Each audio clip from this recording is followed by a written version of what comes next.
What is up for everyone on the YouTube replay? I hope you are having a great Sunday. This is our second stream of the day. The market is finally open, and let me show you how our portfolio is doing. So here in our Webull portfolio, we get the overnight market. Looks like stocks are pretty green right now. AMD's up 2, UiPath is up 2, SoFi 2, Robinhood's green.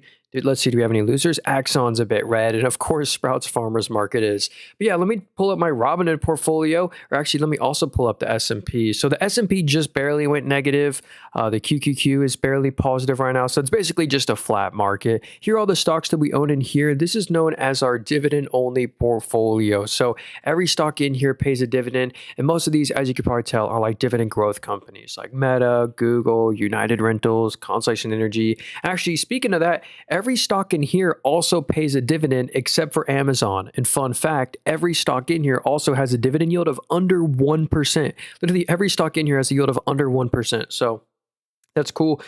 Same with this portfolio, except for McDonald's and Carlyle Group. Also, here's our Roth IRA. A Roth IRA is just a tax-free retirement account. And check this out. We're close to an all-time high. We're up 13%. We started this portfolio basically a year ago. And here are all the stocks that we own in here. Of course, most of these are well, I've been trying to allocate toward more growthy type companies like InnoData. Iron Mountain is an interesting REIT, a real estate investment trust. They have like a 3% plus dividend. But yeah, and then finally we have our Moomoo portfolio, of course, where once I buy a stock in here, I would try to just never sell it. It's called our never sell portfolio. So yeah, hey, I saw some people in the chat asking about Oscar Health. You know, this is one of your Medicare, Medicaid plays that are still not making any money, but I love this one specifically for the amount of growth that they have. The growth really blows me away here. Is there any weekly news here? Yeah, government negotiates major GLP-1 price reductions. Okay. Wait, Goldman Sachs initiates neutral rating on their stock. Anyway, here's the thing that I found most fascinating about Oscar Health is look at this annual revenue growth. I mean, this is what you want to see for a stock that you just plan to buy and never sell. I mean, literally the revenue hits a new record every year, every quarter, and these are insane growth rates. In 2020, the revenue is 580 million. Now it's 9.2 billion. I mean, the growth is just insane on this name. So yeah, but if we go to their net income right here, they are still struggling with consistent net income positivity. Like they did make net income last quarter, which is great news. But yeah, then they lost net income this quarter. So yeah, numbers are a little choppy. What are the analysts expecting for EPS actually? So yeah, they're expected to stay net income negative for a while. But yeah, I like the growth on them. And again, the government's trying to make these providers have less or lower margins. What app is this, dude? Yeah, hey, what up, Flip Flop? Yeah, by the way, for everyone on the YouTube replay too, this is a brokerage right here where you buy stocks on. If you want to get it, it's in the link tree in my bio, very first link there. They ask you for like a bunch of information because they send you like stocks, you get a tax form. But yeah, hey, it is an affiliate link too, full disclosure. So if you go and deposit $100, we'll both get some free stocks. So let's see here. BULL. Yeah, that's Webull stock. You know, I actually have the Webull brokerage as well. By the way, all these apps I'm using are all in the link tree in my bio. But yeah, here's Webull right here. You know, I do have a portfolio with them. I love being fully transparent. Check this out in the top left. Open profit and loss. We're up 20% all time in here. So definitely haven't outperformed. But yeah, here are all the stocks that we own in here. And the overnight market's actually really green right now. UiPath is up 2, AMD's up 1, SoFi 2, Robinhood almost 2. So yeah, hey, what up, Isaiah? Good to see you, man. Yeah, hey, what up, Joe? Good to see you, friend. Okay, so let's see here. Let's look at some more companies. Or actually, I forgot to look at Webull. So that's our Webull brokerage. I've given them a lot of, fees and stuff. But here's the stock publicly traded. Now, I like them specifically because of their growth and the industry. I love the brokerage industry because it's usually high margin. But yeah, look at this. The revenue's up 46% year over year. And Webull just introduced crypto back to the app. So I think that's going to be a huge earnings tailwind for them, going to add even more growth to the revenue. Also, the net income did go negative this quarter, but it's really not the end of the world. Analysts are expecting them to stay net income positive for the next 2 quarters. Yeah, so they're expecting them to make net income again. So yeah, there you go. There's Webull stock. Robinhood has really done a lot better, and same with Futu, which is Moomoo stock, which is this brokerage I'm on right now, because they are already into crypto assets. Like here's this, by the way. Here's the Webull app. That's ticker symbol BULL. Here's this brokerage right here. They're also publicly traded FUTU. I honestly think this is a better company. Better company with way better fundamentals. If we go to the revenue's up 69% year over year. So the revenue's growing very nicely, but the revenue's up 69 and the net income's up 111.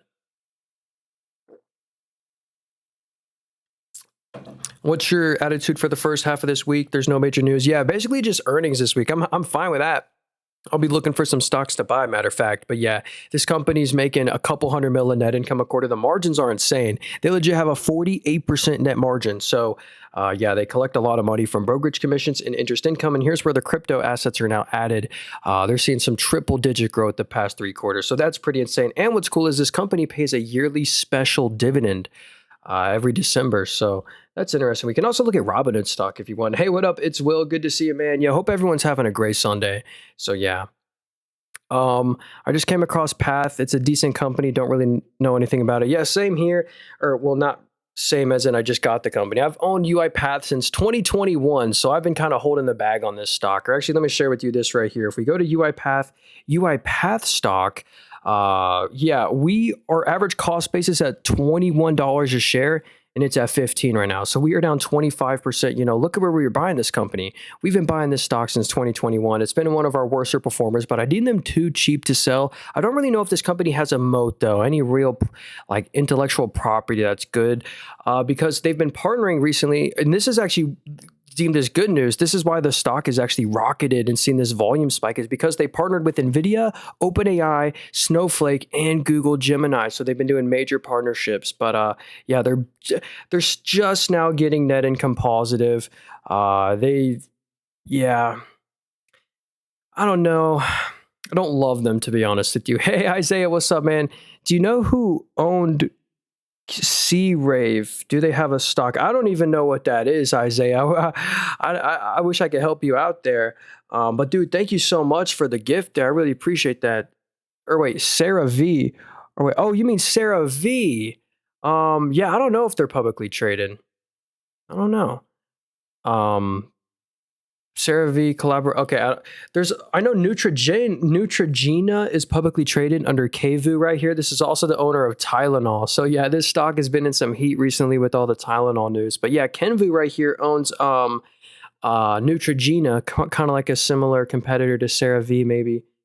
All right, so let's see here. Hey, what up, Lulu? Good to see you. Someone said the Beyond Meat. What do you think about the Beyond Meat hype? Yeah, I think I would stay away from this stock. This isn't the kind of stock I'd want to touch. I think there might be some RSI retrace where it goes up a little higher, but in the long run, I honestly think this is going bankrupt to legit zero.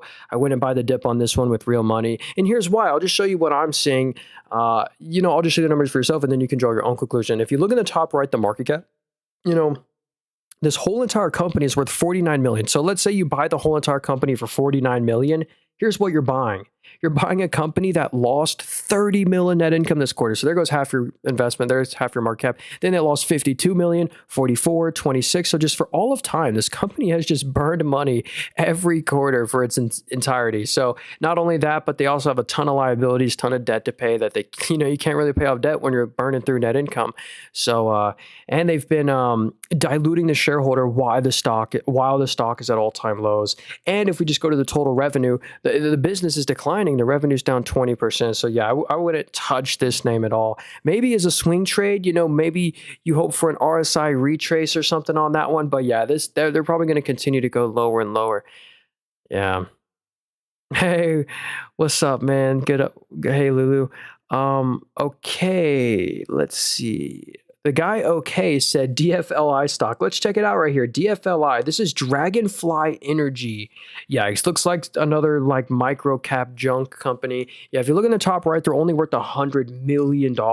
We don't really cover these kind of stocks on here. It's like a flip of a coin almost, these $100 million companies. Let's see. Yeah, the whole company's worth $100 million, and they lost $7 million, which is 7% of the market cap. And they have more liabilities than assets. Notice the assets go down every quarter.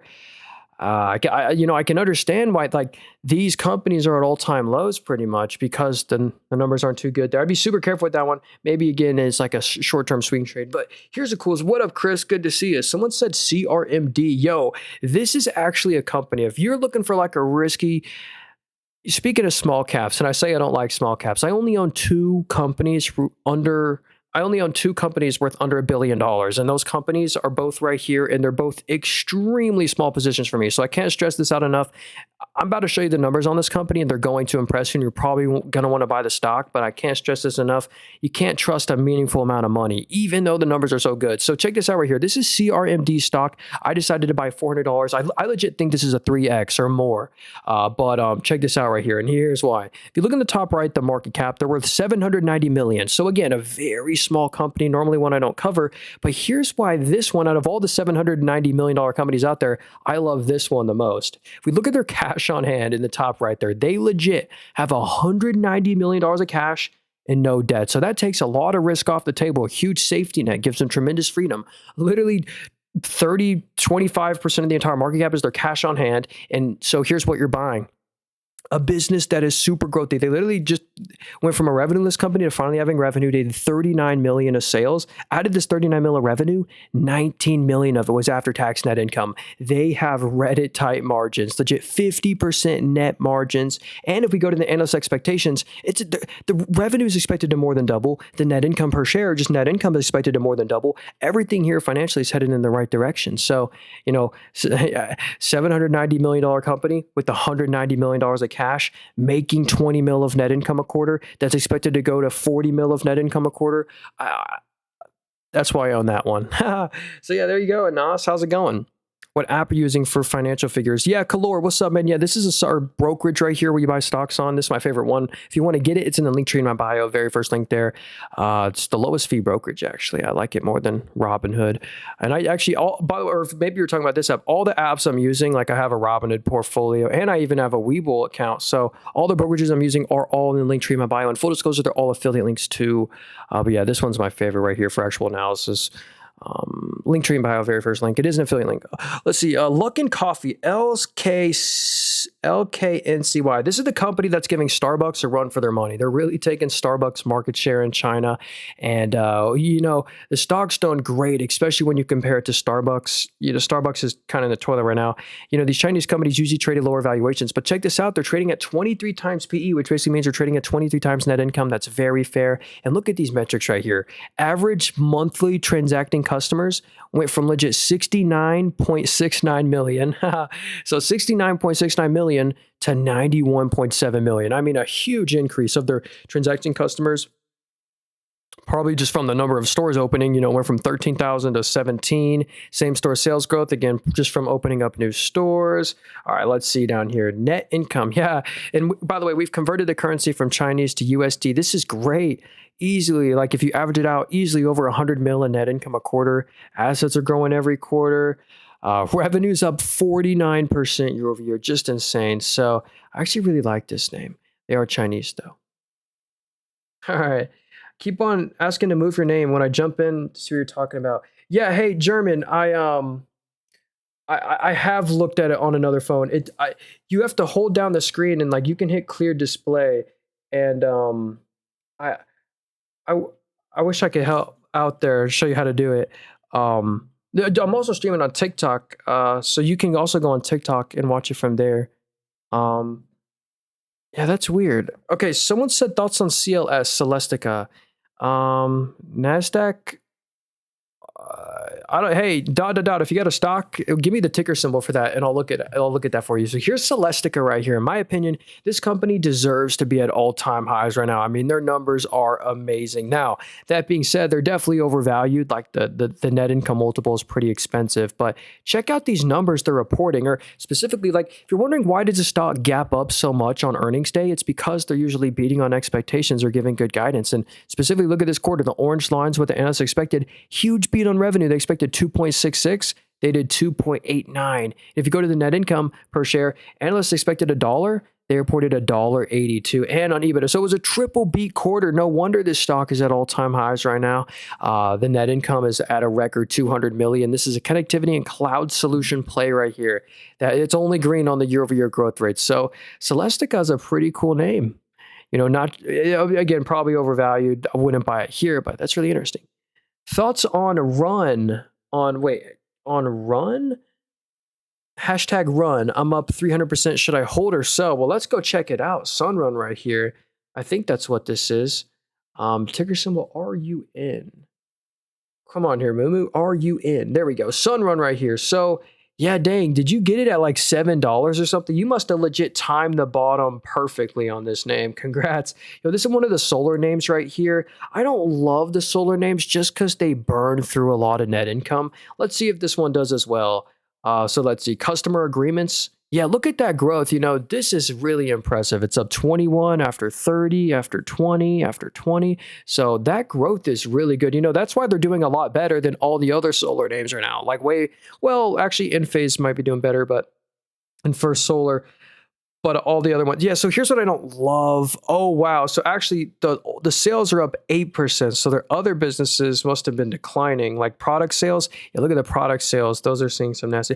I just would stay away from this name, or I would probably sell it just because of these net income losses. It's hard to trust this name, as long as they can. The growth isn't even that great. It's comparing from a pit as well.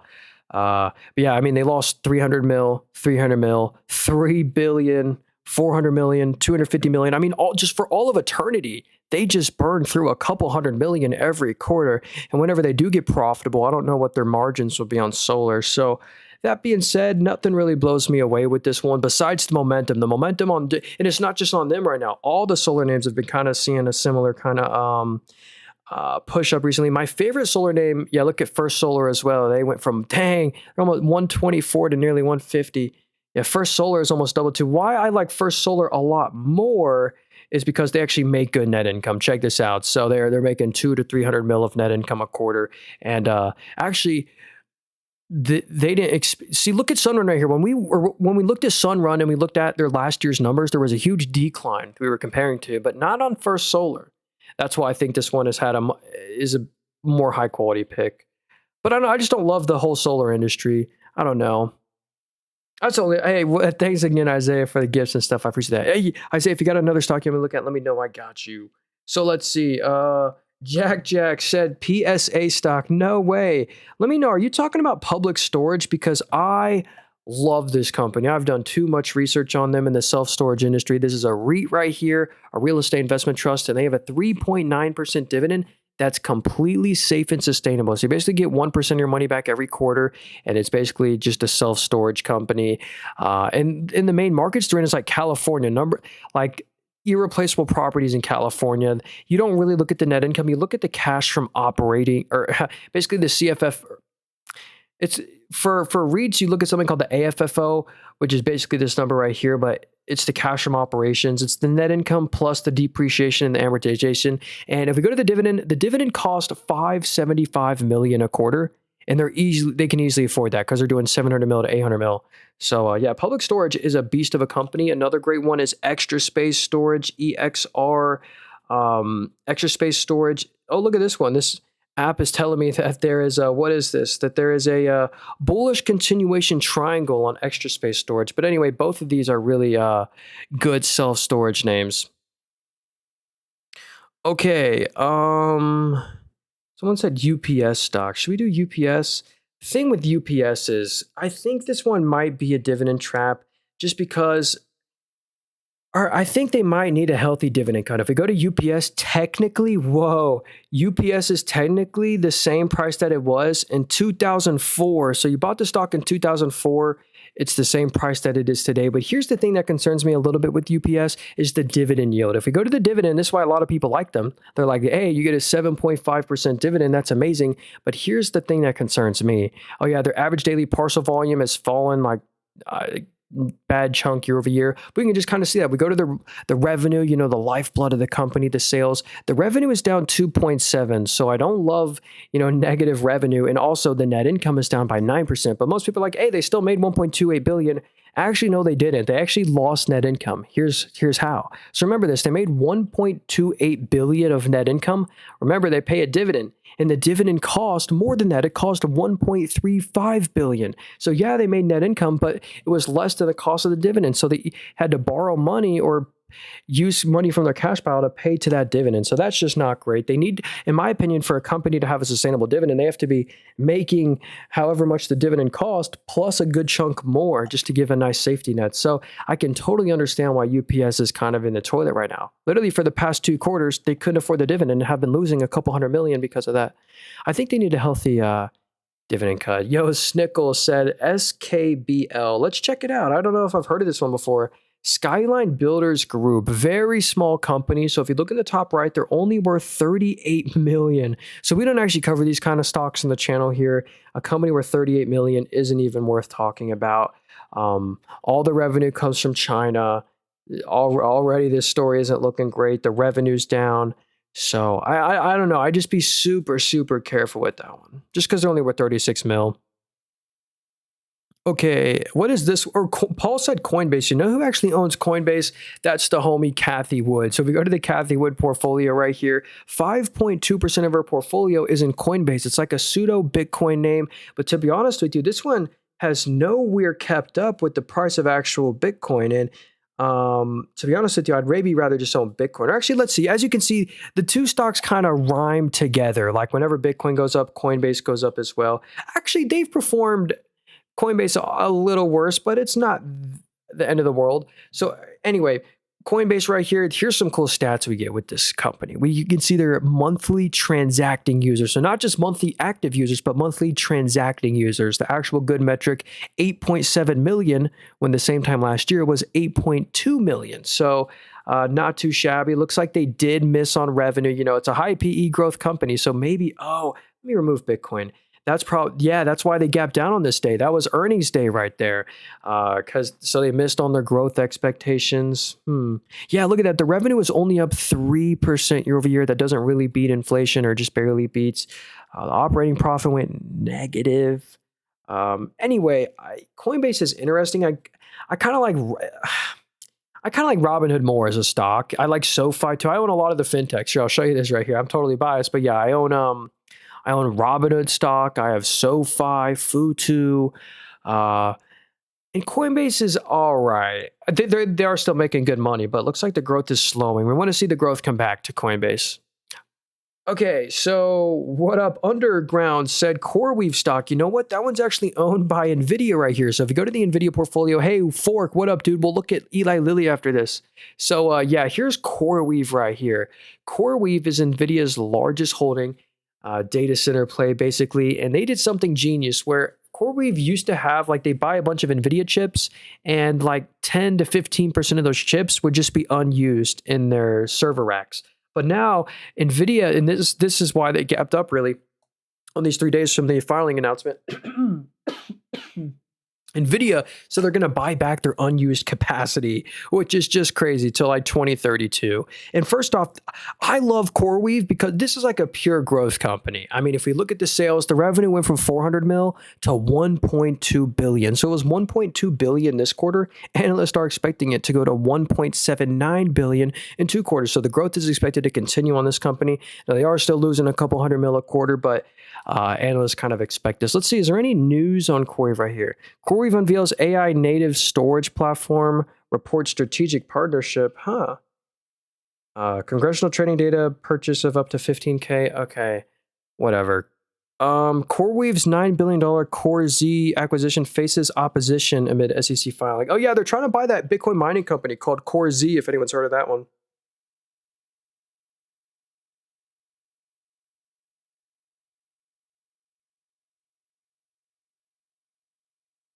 Oh, sorry, I just chugged my tea.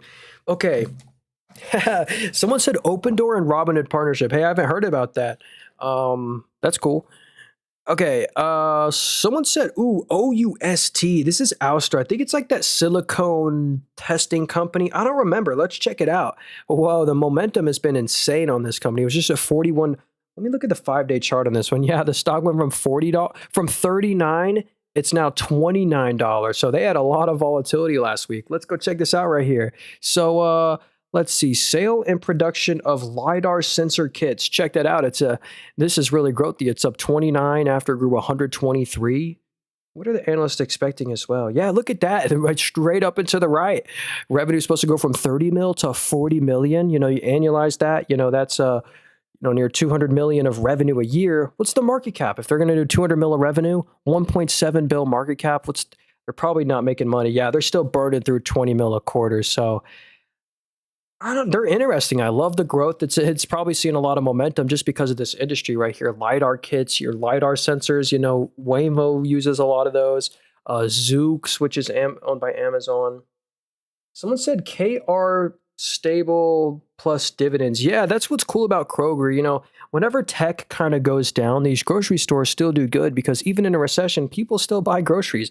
And also Kroger is like a lower price point. So maybe people will stop going from like a Publix and maybe go to a Kroger more in a recession. So check this out right here. And then on top of this, while you just hold the stock, Warren Buffett also owns some Kroger. You're right. You get the nice dividend, a 1.9% dividend. And look at the growth specifically. I mean, if you rely on this for income, you just get paid more every single year. In 2021, you got paid 68 cents. Now you get paid $1.22. Your income has doubled. And the best part about Kroger is actually the share buyback. So Kroger was just trying to acquire Albertsons. Regulators didn't allow it. So they basically had $5 billion of idle cash. So what they do with it? Share buybacks. And I kid you not, here's what that did for you. If we go to the net income, it's up 31%. So net income is up by 31, but net income per share is up by 42.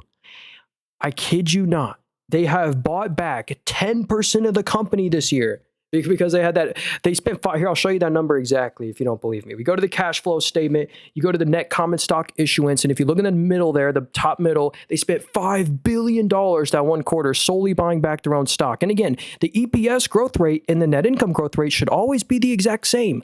But the share part of the ratio went down, making the EPS growth rate go up higher. So yeah, that's what's insane about Kroger. They're shareholder friendly. But again, speaking of Kroger, here's all bad news. Super low margin industry. Look at this. If we go to Kroger's net margin, I mean, they're lucky to have a 2% margin, 1.8% margin. So anyway, still a safe dividend, nice buyback play. Pretty cool.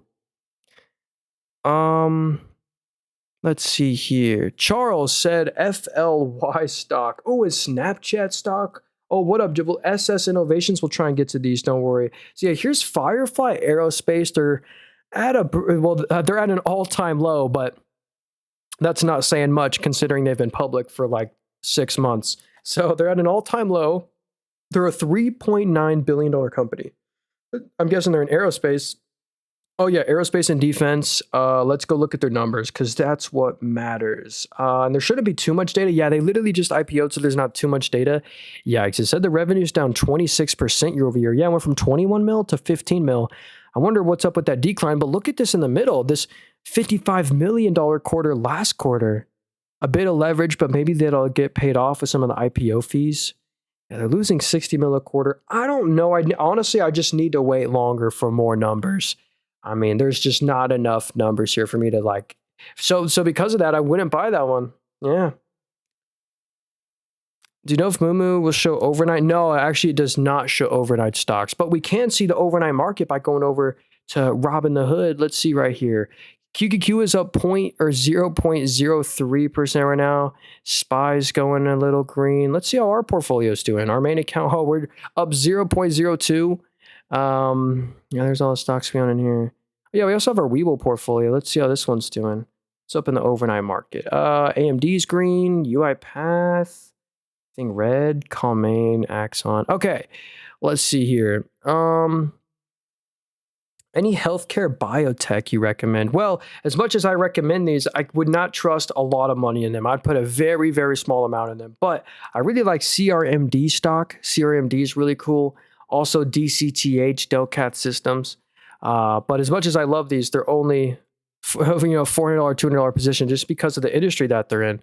Can't trust major money. But oh, hey, Fork, you know what? Yeah, let's go for Eli Lilly right here. If you're looking for one to really trust to just buy and never sell, we'll look at Snapchat after this, and we'll look at Sprouts Farmers Market and PBPB. What up, John? We'll get to all these in SSI and Train. I want to get to all these. So here's Eli Lilly. This is a company that sells a bunch of different prescriptions. It's really cool, actually. Check this out. If we go to where the revenue comes from, 30% of all their sales. Uh-oh.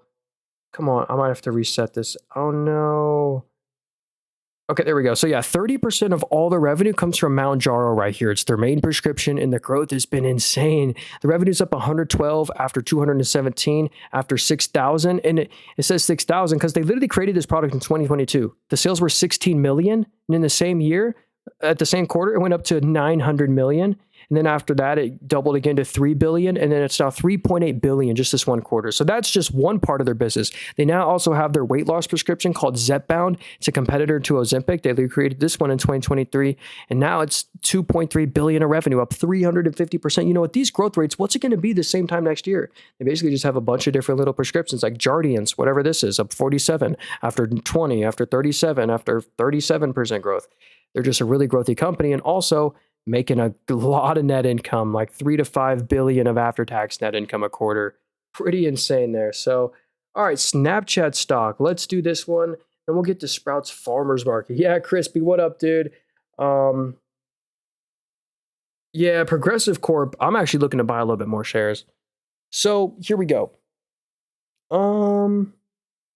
This is Snapchat right here. This is, we've all probably heard of their social media app. The stock has done terrible since IPO. They IPO'd in 2017 at $25. Now it's $7. And that's because they just lose too much money. Oh, and here's a cool metric. Their daily active users is now 469 million, when the same time last year was 432 million. So yeah, but here's kind of why the stock's at all-time low, I think. Besides those good daily active users numbers, just because they burn literally a couple $100 million of net income every quarter for eternity. Just when you think they're making net income positive, they've lost 6% more than the last year. So these net income losses scare me away from Snapchat. I mean, they just can't get profitable for the life of them. Part of it is because of their stock-based comp, but yeah, and the CEO made billions and quit. Like, yeah, I don't love them. Honestly, I'm actually looking at a new stock right now. I just made a YouTube video about it. If anyone saw it, I'm actually looking at buying or adding to the watch list. Really, Life 360 stock. If anyone's heard of Life 360 before, I feel like they'll trade at like a high multiple, kind of like a Netflix, Spot, or they are trading at a really high multiple. But yeah. Okay, PB. Okay. This is Potbelly. Okay, looks like we won't really cover this one. They're getting acquired or taken private. So, congrats if you own that one, but they're getting taken private and will no longer be publicly traded. So, no need to comment on them. But congrats if you own that one. SS Innovations International. So, this is a $1.9 billion company. The stock is really low volume. I mean, look at these candlesticks. I mean, it straight looks like a barcode. That is not good. So, design, manufacturing, advanced, affordable surgical robotics. Okay, do they have revenue?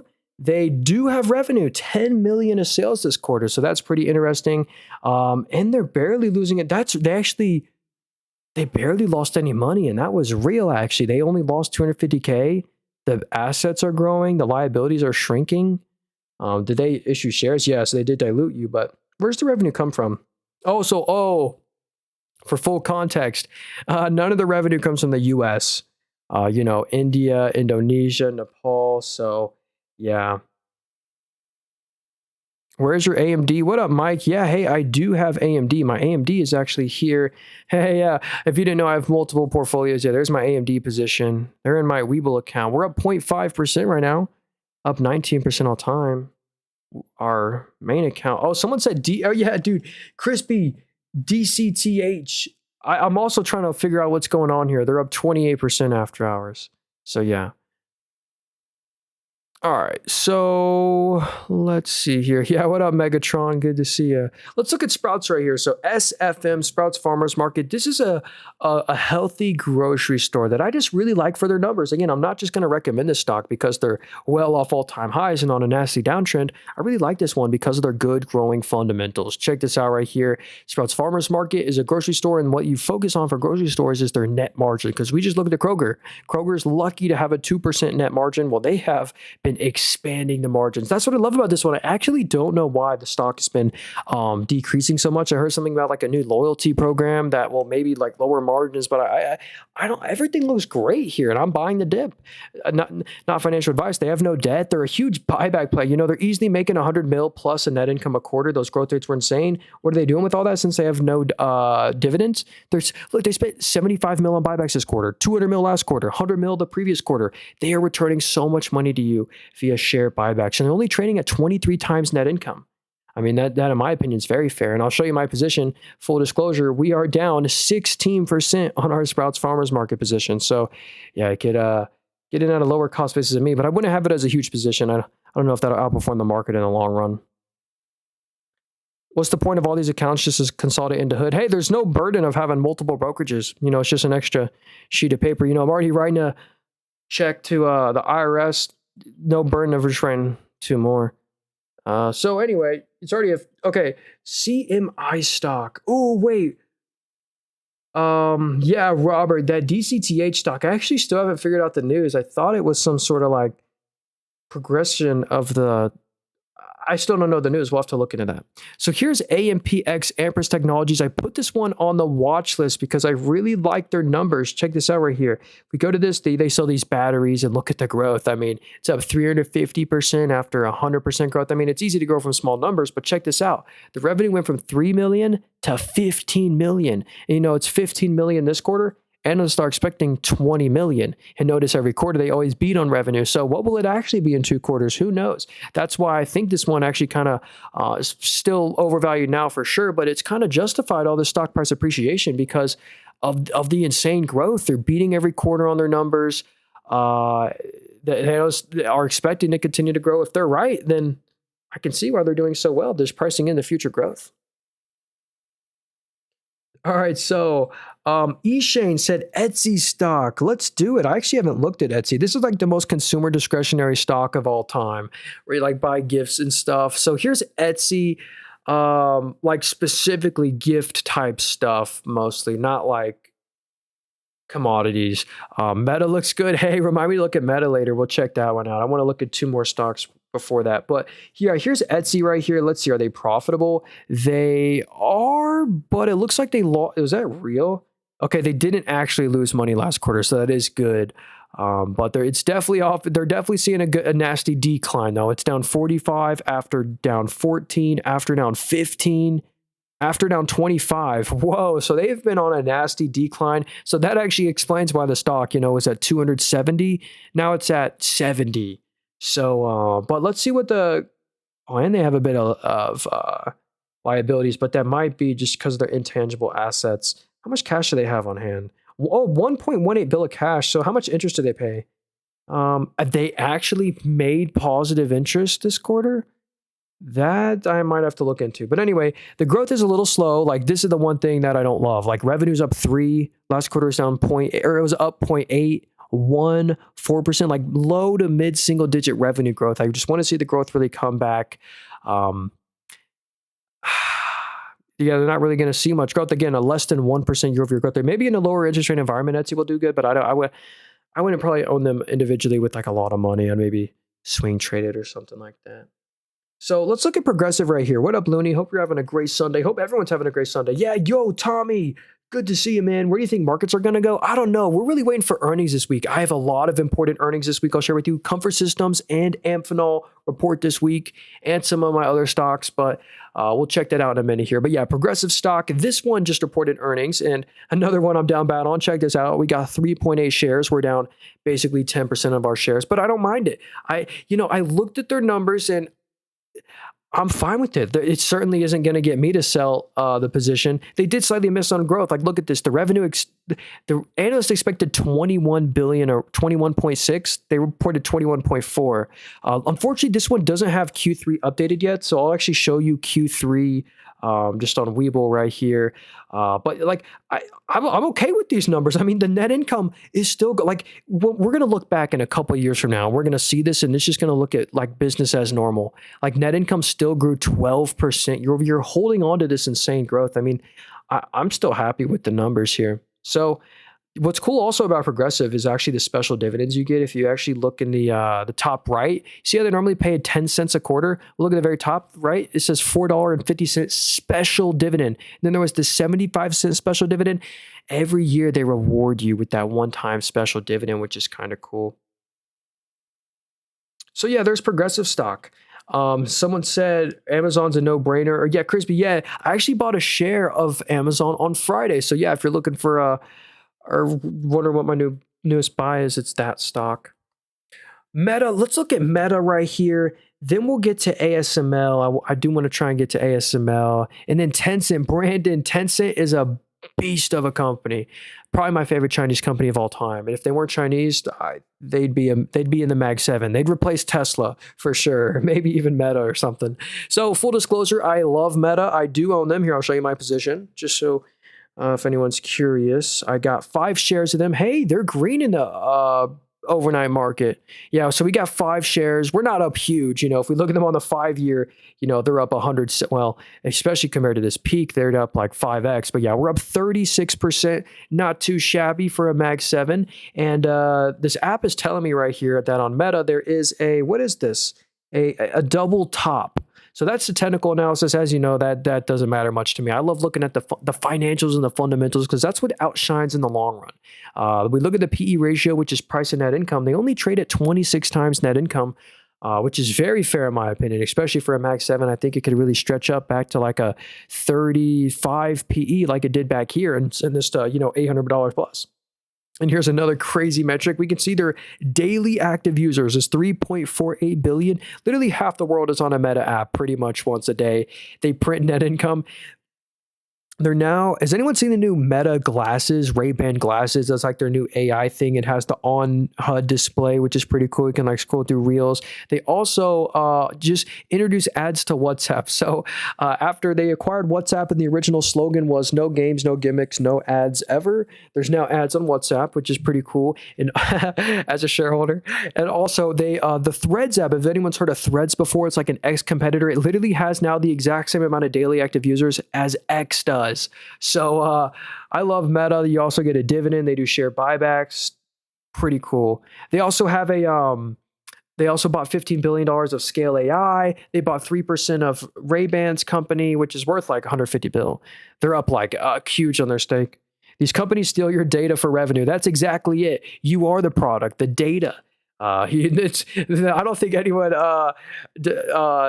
disagrees that Meta is definitely collecting your data. But, same with Google and same with a lot of companies. Like that's the whole Alibaba, AliExpress business model. So, or Temu. But here's ASML right here. This is your lithography company, your chip making manufacturer. Hey, Logan, we'll look at Brookfield. We'll look at GM. We'll look at Train. Yeah, dude, I love Train Technologies. I have a lot to say about them. But yeah, here's ASML right here, your lithography chip making manufacturer. They're an EU company, but they are EU. We've converted the currency from euros to USD just to view it easier. Look at this PE. It's actually lower than its historical average of 40 times PE. The industry average is 33. They traded a slight premium as they should because they're a beast of a growth company. If you look at the sales, the revenue's up 35. So the revenue's up 35, but the net income is up by 86. That means they're expanding margins. Net margin went from 25 to 35. That does wonders for your bottom line. When you're doing $9 billion of revenue a quarter, that just adds net money to your net income. So, next quarter, they're expecting $8 of EPS. No way. So yeah, they have 3 main customers. It's NVIDIA, Samsung, and NVIDIA, or Intel, Samsung, and NVIDIA. Those are their customers. Okay, let's look at BN. This is Brookfield this is just Brookfield. I think they're like a private equity, still an asset manager, I believe. Yeah, private equity, infrastructure, asset management. They own some real estate. So yeah, you kind of just trade them off their NAV, net asset value. You really don't look at the net income. You really look at the operating profit to judge this company. Because if you look at the PE ratio, it says they're trading at 151 times net income. It's again because they have these one-time adjustments from how private equity and all that works. You really look at the operating profit. This doesn't include the tax, so you'd still want to subtract another like 20 to 30% off this when you do a multiple. But yeah, looks like the revenue doesn't look too good. The revenue's down 21, so that's certainly something to look into. And Yeah, they're interesting. Look at this. You get a 0.5% dividend. What was the largest shareholder? It was Brookfield Public Securities. Well, anyway, yeah, they own a lot of cool assets. I know they bought a bunch of cell towers off American Tower Corp. Yeah, no problem, Nick. Yo, Chase, what up, dude? Good to see you, brother. Hope everyone's having a great Sunday. So let's see here. GM stock, and then we'll pull up, hey, yeah, Train Technologies. I've been seeing many people say buy Amazon. Yeah, should we go over Amazon after this? Wait, someone said I just bought 450 shares of Amazon. I'm so overly bullish on it. Yo, you'll love to hear my pitch on Amazon. I'll go over them after this. So here's General Motors. This isn't a company I love. I mean, I just don't expect GM to outperform the tech-heavy S&P 500 in the long run. They're the same prices they were back in 2021, but they are certainly one of the well-run automotive companies. Like they're a million times better buy than a Ford stock, in my opinion. They're a lot more disciplined. Look at this. You get a 0.87% yield, but the payout ratio is only at 8%. They don't suffocate themselves with a high payout ratio. I think Ford, I'm pretty sure, has a 65% payout ratio. Let's see net income. So then, oh yeah, actually, they had a little one-time adjustment this quarter. They didn't actually lose $3 billion, but the profits, ooh, that's still real though. So look at this: the sales, the lifeblood of the company, the revenue's down 1.7, but the profits are down 45, and that's real too. Anyway, they're interesting. If you're 10 years away from retirement, I don't know if I'd buy them. What app is this? Yo, Joe Jockets, what's up, man? Yeah, hey, by the way, this is a brokerage or it's a software where you buy stocks on. If you want to get it, it's in the link tree in my bio, very first link there. Full disclosure, it is an affiliate link, so if you go and deposit $100, we'll both get some free stocks. Yeah, free app, lowest fee brokerage, no fees or anything. So let's see, just buy Boeing stock. I don't love Boeing, but the government won't allow them to go bankrupt, which is interesting. Train Technology, yo, at my college campus, there's everywhere these huge Train Technology HVACs, and they have a huge servicing business. Like Train Technologies is a great never sell company. I don't say unfortunately because they both have done amazing. I have just decided to pick Comfort Systems over this name, but I would honestly, I might overlap my position in this industry and end up buying Train Technology if I can find them at a good valuation. So yeah, here's their equipment revenue. It's a bit of a slow grower, but right now the rates are high and they're expecting a huge tailwind of orders as the rates go lower. But yeah, sales are up 5 after 11, after 14% growth in their equipment revenue. And then they have their services revenue, which how's that doing? It's up 13% year over year after going 16, after going 9. So that's pretty cool. Actually, analysts expected that number. They still beat on net income this quarter. They still met on revenue expectation. But yeah, this is just what I like to see in a company. We go to their net income. They're easily making 600 mil to 800 mil in net income a quarter. And it's actually growing at a faster rate than the sales. If you go look at the revenue's up 8%, but the net income's up by 15%. So that means they're expanding net margins. Pretty insane. And you get a near 1% dividend. I'm going to re-add them to my watch list. Oh yeah, we forgot to go over Amazon. Let's do it. So yeah, Train Technology is a cool company. I love them. So yeah, here's Amazon right here. Again, this is a company I also just bought on Friday. One more share of them. If you have the intention like me to never sell Amazon, I think they're worth buying even right now. So a lot of people know Amazon, or where does this break this up for me? So yeah, a lot of people know Amazon for their online stores, but that's only like 40% of the revenue. Then they have their third-party seller services, and then they have their AWS, Amazon Web Services business. If we look at this on an annual basis, for the full, that's what FY stands for, full year 2024, it was over $100 billion of annual revenue for them. This is their highest margin business. They don't make too much net margin shipping you a package overnight, but they do make a lot of business as the number one cloud service provider. Look at the growth rate on the quarterly basis. It's up 17 after 8. Like the growth is insane on that. They're also an advertising play, a subscription play, a physical store, a grocery store play. Like this is an ETF in one. I kid you not. They're a Walmart, an Oracle Cloud, an Instacart, a UPS, all in one. They're a robotics play, an AI play, advertising play, subscription model play, book play, e-commerce play. I mean, the list just goes on and on. Satellite play with their Juniper satellites. Check this out right here. And this is the incredible part, the margin expansion on Amazon. If we go to the sales, the revenue's up 13, which is still really impressive. It went from 147 billion. Like it's hard to grow that. 150 billion of revenue. They still grew at 13%.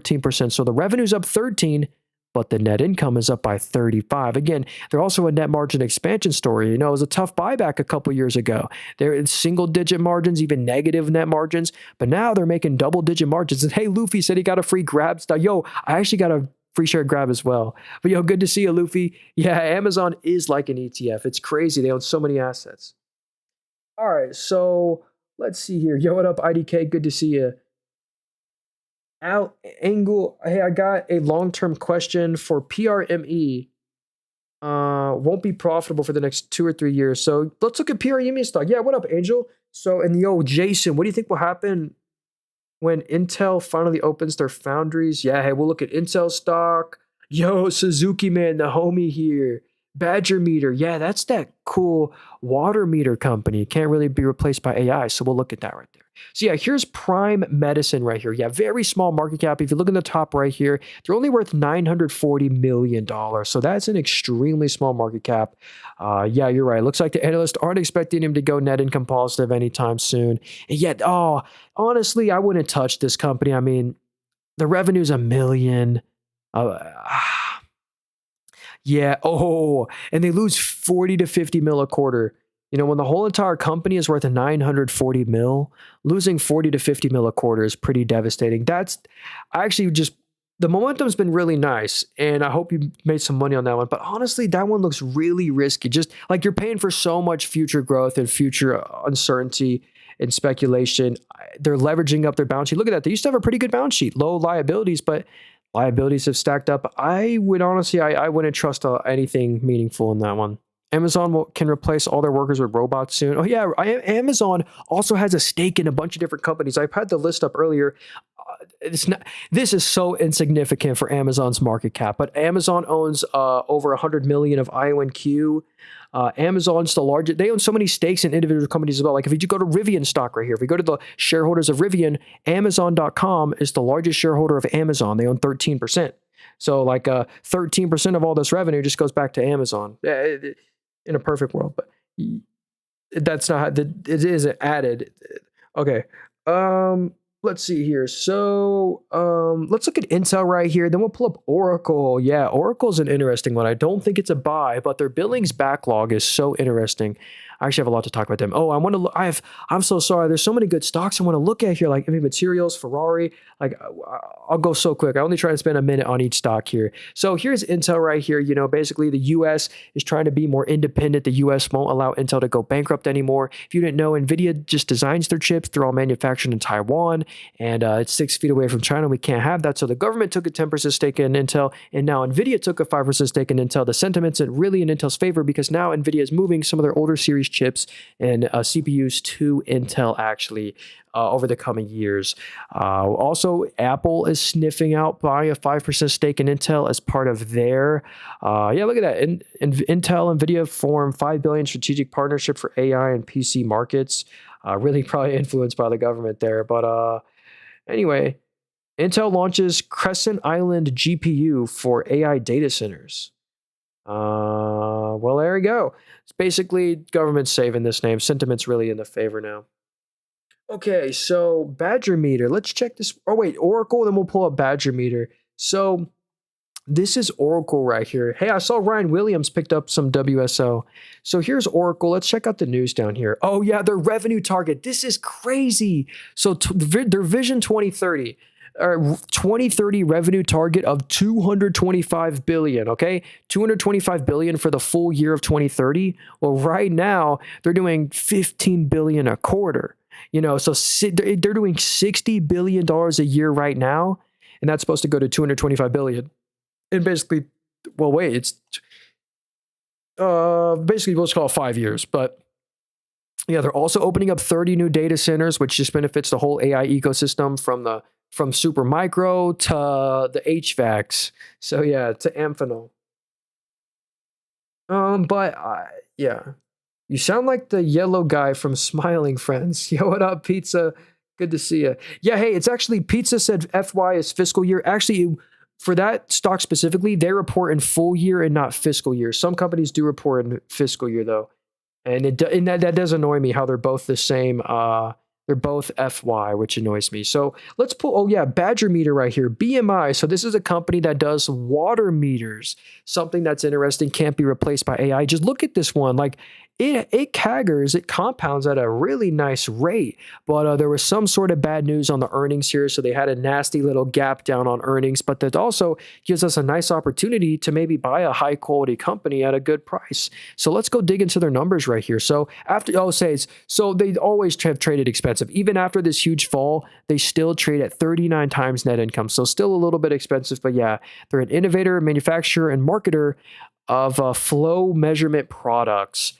Commodity everyone needs. Yeah, so it looks like the growth has slowed down a little bit, but it's not the end of the world. I mean, if we go to the net income is only up 4.6, but I mean, look at that. It's hard comp. They're making easily 30 to 40 mil of net income a quarter. Great balance sheet. Look at that. So they're doing 35 to 40 mil of net income a quarter. Let's go see how much the dividend costs just for fun. So they're making 30, 40 mil a quarter. The dividend only cost 10 million a quarter. I kid you not. So that's really safe. Like as they grow their net income, what's their net margin? Yeah, 15% margins. That's interesting. Safe payout ratio. Let me put them on my watch list in here. Okay, so what do you use and what should I use to invest in stocks? Yeah, hey, by the way, if you want to buy stocks, you need a brokerage. I have all these brokerages right here. Webull, I have stocks in all these. But out of all these brokerages that I use, I would actually recommend this one in the middle. By the way, all these brokerages are all linked in the link tree in my bio. But the very first link in the link tree in my bio is Moomoo right here. Lowest fee brokerage. It doesn't cost anything. Most useful analysis tools. So yeah, link tree in bio, first link there. All right. And if you deposit $100, it's an affiliate link. We'll both actually get some free stocks. Okay, so let's see here. Yo, Mikey, what up, Mikey? Hope you're having a great day. So why do you think Costco trades at more expensive PE than Amazon? That's a good question. So Costco, CSCO, that's Cisco. Or no, it's just ticker symbol cost. So yeah, that's a good question. Costco just has such predictable, it's so like specific for each story. Like Costco's story is so specific, I guess. Like, Costco I think trades at a ridiculous valuation. Like it's not just like your normal grocery store. Like they are the best one, like well-run one. Like Sprouts Farmers Market trades at less than half their valuation, and Sprouts Farmers Market is more growthy in every metric. But it's like it's the safety in the story. So either. It's hard for me to answer that perfectly. So yeah, you get a nice yield here, a 0.5% dividend yield here, and they make good net income. Again, low margin industry, 3% net margin on average. But yeah, they're making pretty much 2 to 2.5 billion of net income a quarter. They share some of that with you via dividends, and they do sometimes a special dividend. Yeah, they don't do much share buybacks, and they really shouldn't do share buybacks because the stock is so overvalued. So yeah.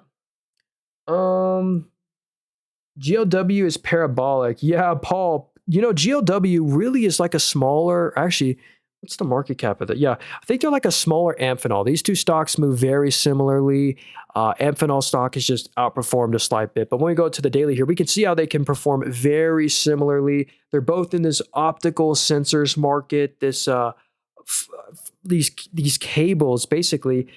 So check this out right here. We go to their optical communications business. It's been really growthy. It's up 40% year over year. It just was a huge beat from what the analysts expected. If you're wondering why does the stock gap up so much on earnings, it's usually because they reported amazing numbers. We look at the analyst expectation right here. Analysts expected 3.8. They reported over 4 billion. And look at the EPS. They expected 40 cents. They reported 54. And it was a beat on EBITDA. So it was a triple beat quarter. No wonder the stock did so well. Actually, you really look at the operating profit because of their one-time adjustment there. But yeah, record profits, just great quarter. And they gave really good guidance too. The D said, I'm from Ireland. What's up, bro? Yo, that's very cool. Hope you're having a great Sunday. Good to see you.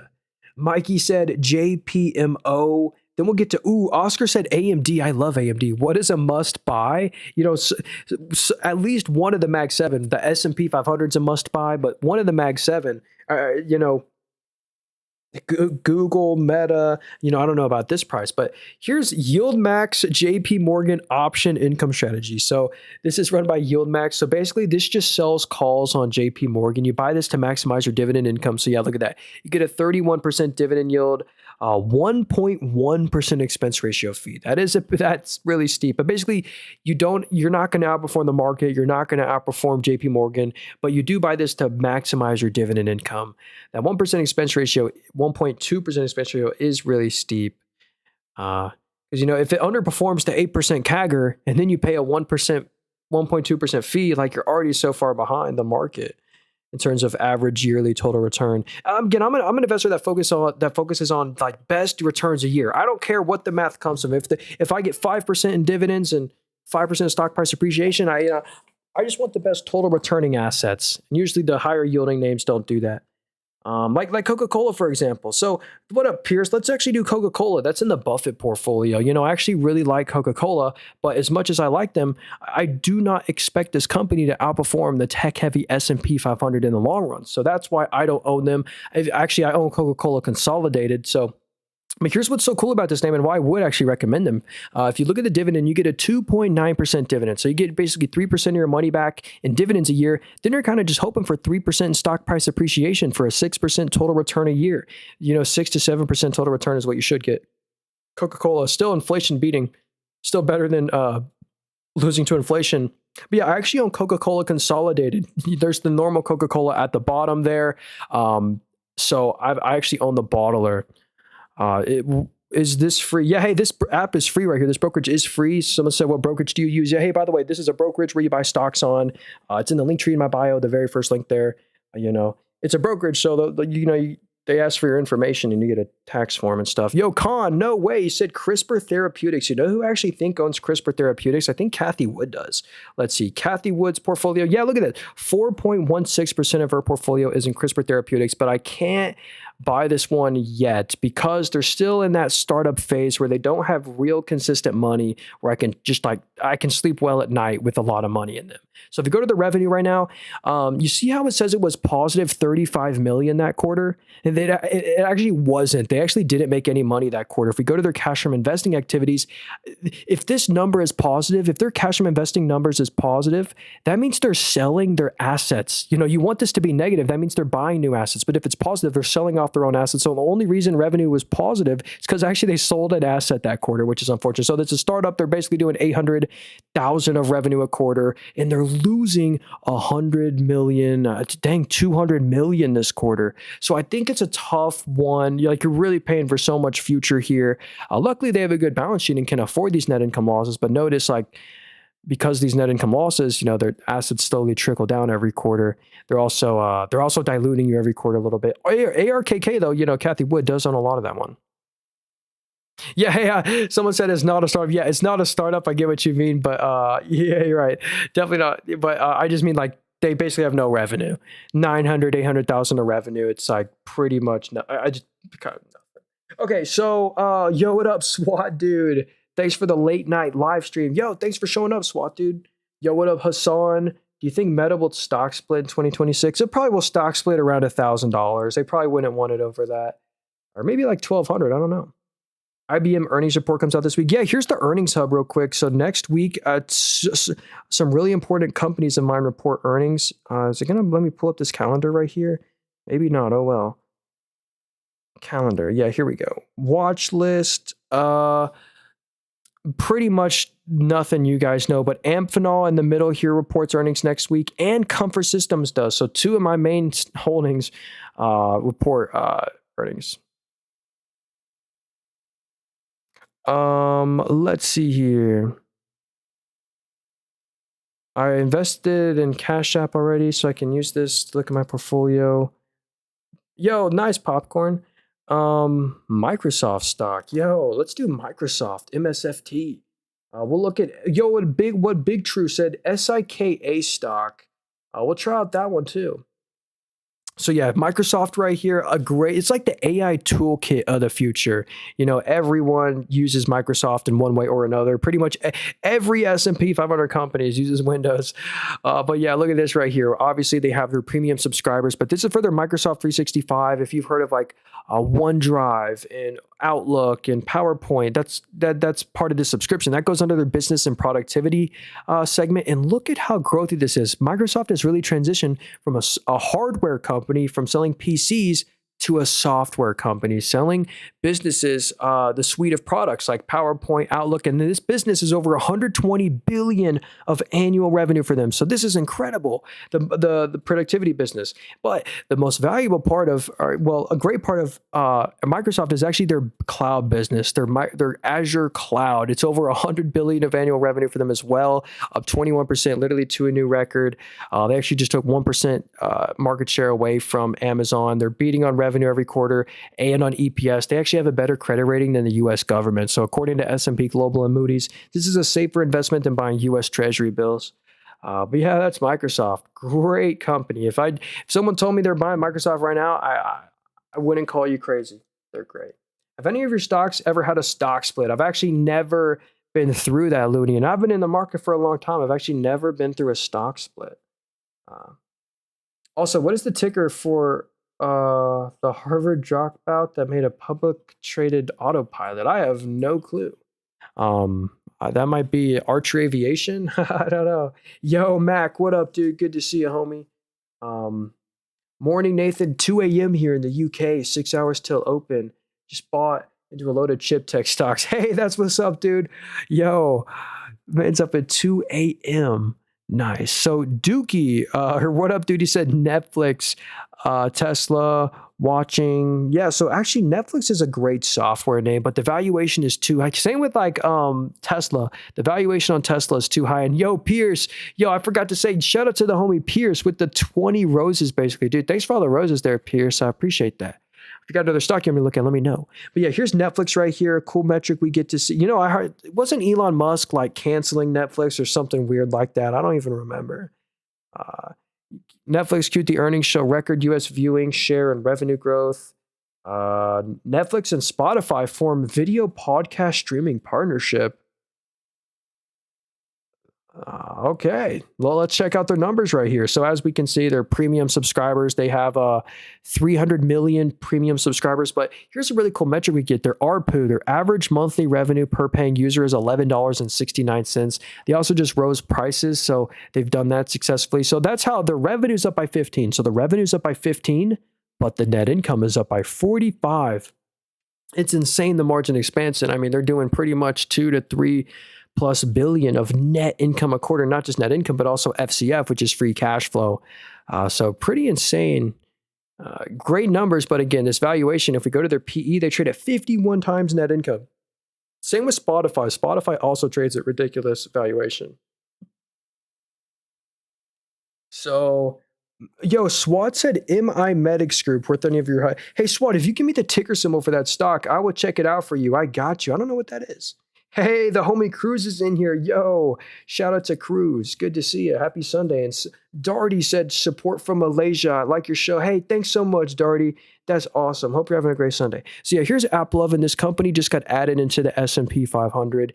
And honestly, this company deserves to be doing this well. There's a lot of stocks right now that are just propped up on momentum. A lot of the quantum names, some of the nuclear, uranium names, all just momentum. But AppLove, and is propped up on good numbers. If we go to the revenue right here, this is insane. The revenue is up by 77. They did 1.26 billion of revenue. Out of this 1.26 billion of revenue, 820 million of it was after-tax net income. And this wasn't some one-time adjustment either. That was real. That's after the 100 million plus of taxes they paid. And check out what that means for their net margin. It was already insane before today. They already had a 40% margin before today. But the fact that it went up to 65% net margin is just absolutely mind-boggling. I mean, that's what justified this. This is literally in 2021. Like, this stock, look, when I zoom out, it makes it look like this was like 10 years ago or 5 years ago. This was in 2021, 65. Now it's $600. They deserve, and also not just, net income that's at a new record, but FCF, which is free cash flow. This is a great growth company. Their ads are working so good. Their ads are going so well that the SEC is investigating AppLove and over array platform data collecting practices. So let's keep going here. Max said thoughts on BSX stock. Let's do it. BSX, I think Boston Scientific. Let's go. Oh, someone said race stock. Yo, hey, Popcorn, remind me to look at race. I do want to like that one. So yeah. Here's Boston Scientific, though. Do they have a dividend? No dividend on this company, but let's see what they do. Cardiovascular. Oh, so this might be like a medical device company. I love the growth here. Check that out. Oh, yeah. Speaking of AppLovin, ridiculous valuation on AppLovin. I certainly wouldn't buy AppLovin here. But yeah, look at this. Cardiovascular revenues up 25, after it grew 21, after it grew 15. So the growth is insane on that business. And also, it looks like the med-surg business, whatever, both businesses are really growthy. Look at, they're beating on revenue these quarters every quarter. The net income is 800 mil. I'm actually going to re-add them to my watch list. I really like these numbers here. Medical device, contract X organization. Well, hey, I might dig into that a little later when I'm bored. I might look into them more. I actually love their numbers. I can totally, this company deserves this insane stock price appreciation for sure. Those are great numbers. All right, so I bought DJT that owns 2 billion of Bitcoin. Yeah, that one's a pretty much, yeah, Michael, you're pretty much buying, it's almost like a micro strategy at that point. Yeah. So MDXG. Oh, then we'll look at HIMS after this. We'll look at HIMS. We got to look at Ferrari as well.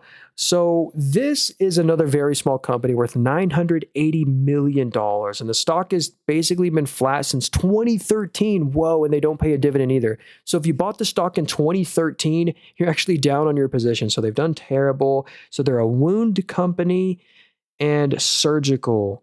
Well, let's go down here to revenue. Oh, so the revenue is 98 million, almost at 100 million. And they're net, that's weird that they're still making profits. They have a really good, well, not really good, but pretty good. Over 120 mil of cash, making 9 mil of net income a quarter. Honestly, yeah, what's the PE ratio? They're trading at 31 times PE, plus you add in the net cash. What's the analysts are expecting it to get to 100 mil of revenue. They beat on this quarter. Honestly, it's not the end of the world. I mean, out of all the $900 million companies out there, I like this one because they are making close to 10 mil of net income a quarter. And net income is expected to go to 8 cents, which would be, how much net income? That would be about, over 10 mil in net income. Anyway, they're still really tiny. I wouldn't trust a lot of money in that name, but it's really interesting. So here's HIMS right here.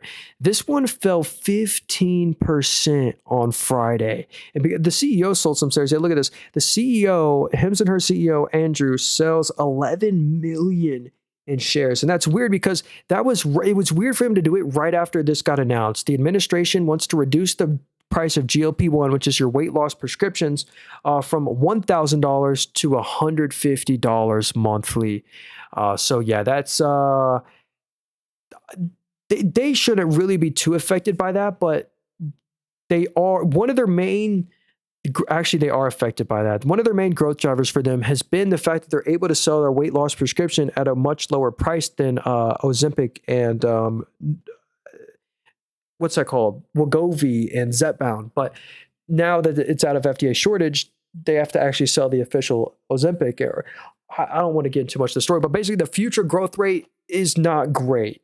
The future growth is expected to go down because a lot of this growth came from the weight loss prescriptions. And now if they're going to get into that, it's going to have a really low margin. But yeah, revenue's up 72 after it grew 51 after 83. Like these are great numbers. Like before, like these are great numbers. They did miss on revenue this quarter. They did miss on their growth, but we don't want to see them continue that trend. But yeah, they print money. Like they make good net income, easily like 40 to 50 mil of net income a quarter.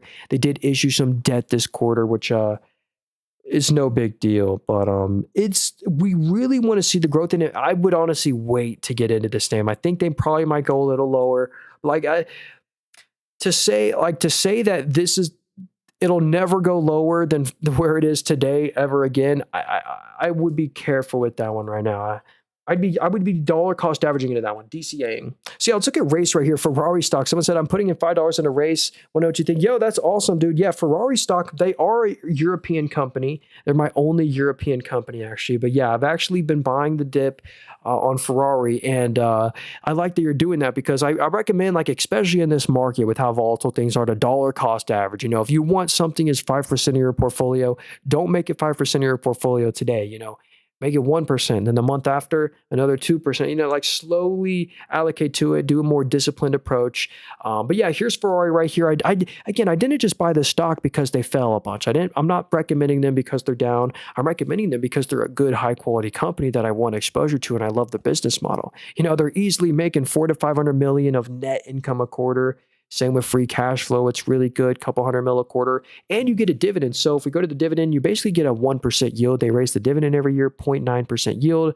Since the yield's so low and they have so much leftover money, they're actually doing share buybacks. The net income is up by 12.8. So net income's up by 12.8, but net income per share is up by 14. So that's pretty insane. I could talk more. Like a lot of their cars, if you wanted to buy one of their cars, they're backlogged for 2 years. You couldn't even get it. So yeah, Piers, my bad. Let's get to AMD right here. And I do own AMD, full disclosure. And hey, shout out to Papa Dan33. What's up, dude? Hope you're having a good Sunday. So check this out right here. If we go to our Webull account, this is like our risk on growthy portfolio. Actually, this one has the overnight market. We can check how we're doing really quickly. Oh, I think there we go. So yeah, we're up 0.76% on the day, and all time our open profit and losses were up 20% all time in here. And one of the stocks we own in here, it's actually our largest holding now, is AMD stock. I think it's an easier double than Nvidia, because if we look at AMD's market cap, they're worth $378 billion. But if we go over to, let me go to the NVIDIA. If you look in the top right, NVIDIA, their market cap, NVIDIA is worth $4.45 trillion. For you to double your money on NVIDIA, they would have to be worth basically $9 billion. So that's why I picked AMD as my semiconductor play. I think it's an easier double. And they've also been just as growthy. Like they're pretty much at all-time high on AMD. Pretty much from that OpenAI partnership. OpenAI now has a 10% stake in AMD. It's great to see that the most valuable AI company out there, OpenAI, is using AMD chips. That's a great marketing tool for AMD now, and tell everyone, hey, our chips are actually good. So yeah, if we look at this right here, a lot of the revenue comes from data centers now. That's been really growthy. These revenue are probably going to get revised higher after OpenAI puts in a bunch of orders, but every quarter they beat on revenue expectations. They're making good net income every quarter. Look at that. Easily 700 mil of net income a quarter. Same with FCF, which stands for free cash flow. Record free cash flow quarter, no net debt, great balance sheet, but AMD is not worth buying right now. AMD is definitely a bit expensive here. AB said, is Amazon a good price right now? Hey, we actually just looked at Amazon, so I won't go too in depth on their numbers, but I just bought another share of Amazon on Friday. So literally, if you have the intention like me to never sell Amazon, it's worth buying even right now. So yeah, they're great. They're like an ETF in one. They're just never sell. I mean, Amazon is literally an e-commerce play, subscription play, cloud play, grocery store. I mean, if we go to their Amazon Web Services, I mean, most valuable business, over $100 billion of them. So yeah. Let's see here. Why is Warren Buffett holding so much cash? He always just holds a lot of cash. What up, Paul? Good to see you. Lowe's or Home Depot actually hit a lot of the cash he's held. Think about this. Warren Buffett has always owned a lot of cash. And to look at the QQQs right now, has owning cash been the move before today with the market at all-time highs? No, pretty much not. But it's tough paying these valuations. And Greg said, why not just call it a day with QQQM and SMH? Exactly. That's a great idea. That's what I recommend for most people. Just buy QQQM. All right. But I love individually picking stocks. I'm a stock picker. And CEG is a buy. Someone said, I love CEG. It's a much better buy than Oklo. Yeah, Oklo is some, startup right there. Sorry, man, for bugging. What's your opinion on SIKA? Hey, let me find that one for you. Let me know. Is you're talking? Yeah, it must be this stock right here. Let's check it out. So $35 billion market cap. Then we'll look at Lowe's or Home Depot. Hey, no way. Paul said I subscribed and liked the video. Thanks so much, Paul. Thank you very much. Hey, yeah, best way to support me is just hit the follow button, hit the subscribe button. By the way, I sell nothing. I literally have no course, book, WhatsApp, Telegram. I'll never follow you. I'll never DM you. Please watch out for people impersonating me, because if you hit the follow button, there'll probably be a lot of people impersonating me. Okay, but anyway, here's SIKA stock. Let's go look at their numbers. So actually, we're going to convert their currency. I think that's like Sweden dollars. I actually don't know. That's kind of sad. CHF currency to USD. Or wait, what is that? Switzerland. Okay, so Switzerland is 3% of the revenue. USA is 22%. What industry are they in? It's not telling me. It doesn't want to tell me. Uh, yeah, so their country is Switzerland. Building and sector of motor vehicles, waterproofing, cement additive, rigid bondings, joint sealing. Huh, so they're in like a bunch of different commodity sectors. The net income's good. I mean, this is in USD. They're international companies, so they report in halves, but still, there's good year-over-year growth rates. I wish I could give you more thoughts on them, but they haven't done too good. They're the same price as they were back in 2022. Maybe just because they sell a commodity, cars, or I don't know. So Lowe's or Home Depot? Honestly, I don't. Let me go analyze the two. Which one has a lower dividend payout ratio? That's a good question. Honestly, I think I probably would like Home Depot more. Oh, we gotta look at Micron too. I love Micron. Someone said thoughts on Marathon Holdings. Yeah, that's not good. I don't like that one, but we might cover them. Or did they just actually, we'll look at them next. I want to comment on them. But yeah, here's Home Depot right here, 2.3% dividend. I love Home Depot as a dividend growth play that's like sustainable dividend easily. And as we go into a lower interest rate environment, honestly, whether you buy Home Depot or Lowe's, they should perform pretty similarly, like very similarly in the long run. But yeah, this one has a 2.3% yield. They raise their dividend every year. Fair valuation, they trade at 26 times PE. We go to their net income, they're easily making 3 to 4 billion, 4.5 billion of net income every quarter. Then they share with you via dividends. So yeah, very interesting. Honestly, yeah. Favorite international stock, I think it's called ADR. Well, there's some that are ADRs where you have to pay fees. And ADR is basically where a bank in the US just buys a bunch of their shares and then you buy it through the bank instead of buying it through the company. But like Ferrari, for example, Ferrari is NASDAQ listed. They're NYSE listed, even though they're an EU company. So I actually don't pay a yearly ADR fee with Ferrari stock like I do with Futu stock because they're a ADR. But yeah, I don't mind the ADR. It's literally a couple cents a year. It's less than $1, way less than $1 a year. So it's not like it's some game-ending fee. What's your opinion out? Wait, what up? Adele said BAX. Let's check it out right here. So Baxter International. Let's check it out right here. Unfortunately, they're at an all-time low. So I feel bad if you own this name. Yikes. They're the same price as they were back in 1997. So very cyclical. They must be medical products, healthcare systems, pharmaceuticals. Yeah, they have really choppy net income numbers. Like they make money, but then they lose money. What about the revenue? So the revenue's mid-single digit growth, like 4-5% growth, 0.9, 3. Some decline. I don't know. I mean, there must be something analysts don't like here. Is there any Morningstar research on this? There is. Let's see. What did the Bears say? Although their products are essential for Medicare and patients, GPO contract negotiations can limit pricing power. I don't.